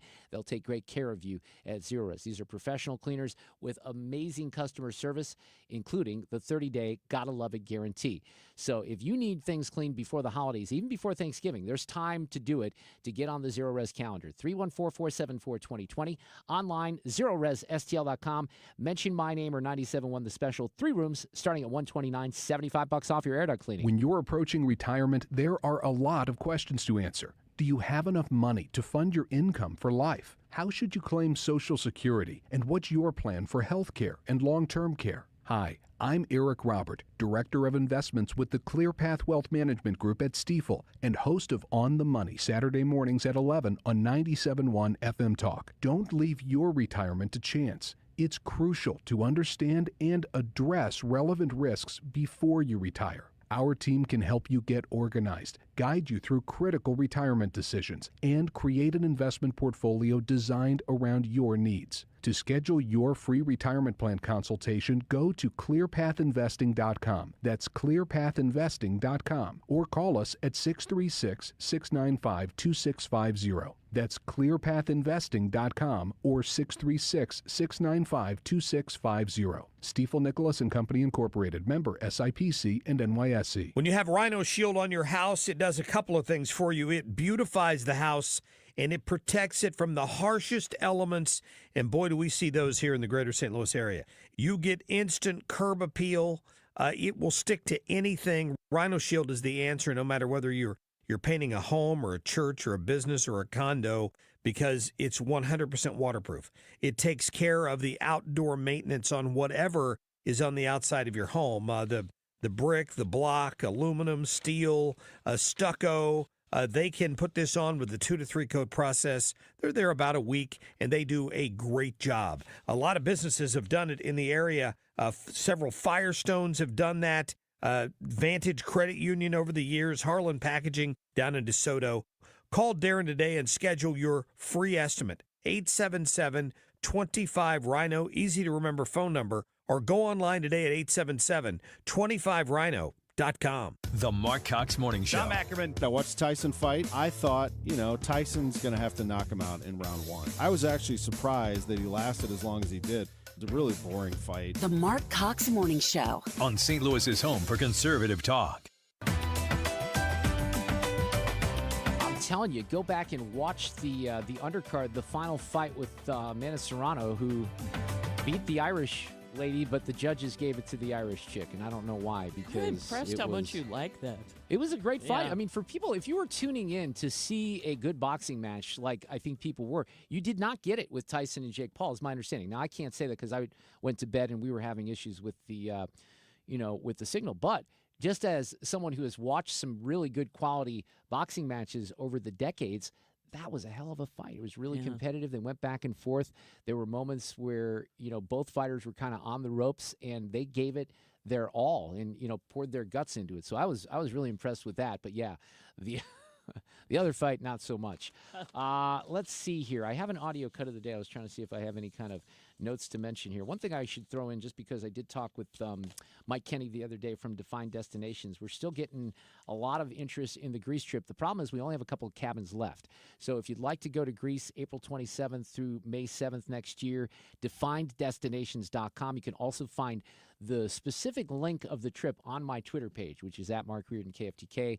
And if you have any questions, reach out to me or to Mike personally. It's going to be a fantastic trip. It's a very, very intimate ship, not a 3,000 to 5,000, passenger Carnival cruise line or something like that. It's very, very small and intimate, which is why we don't have a lot of cabins. So defineddestinations.com to find out more.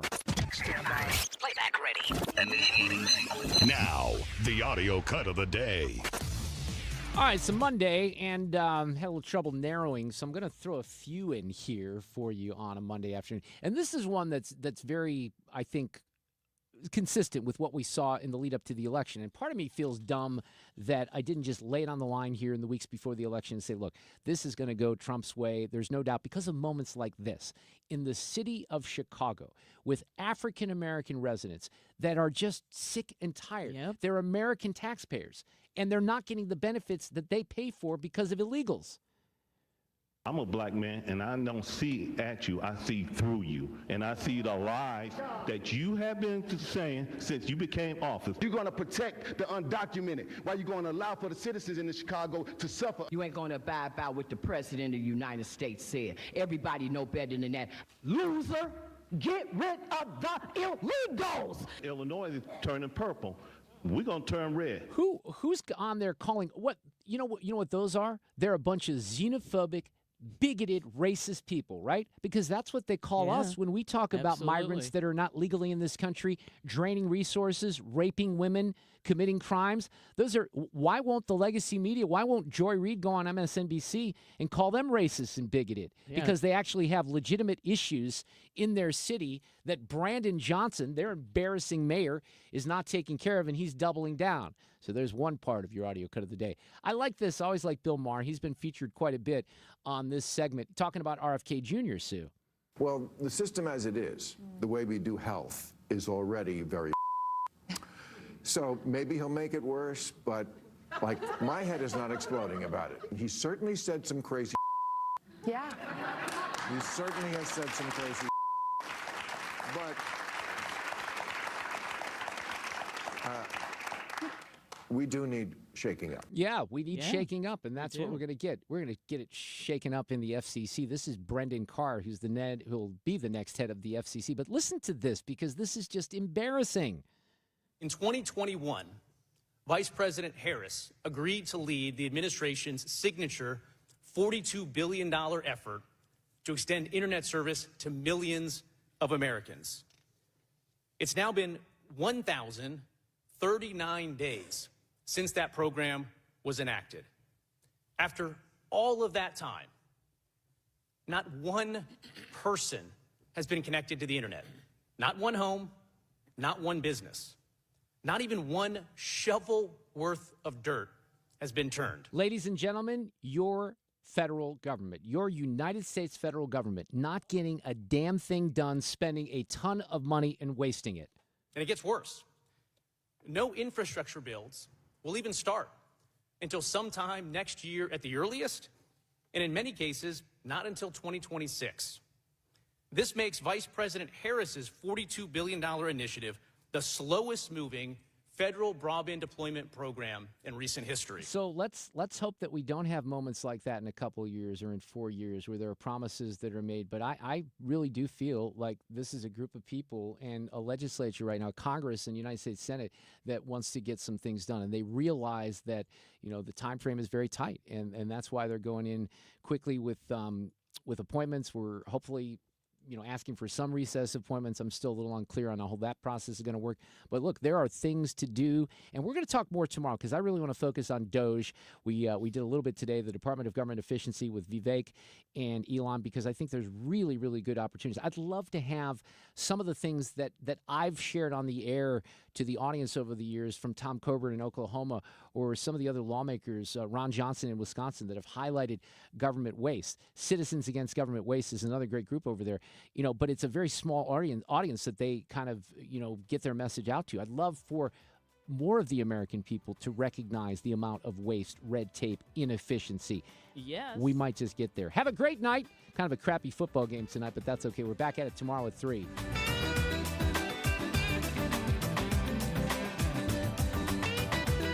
Catch anything you missed today by getting the show podcast at 971talk.com.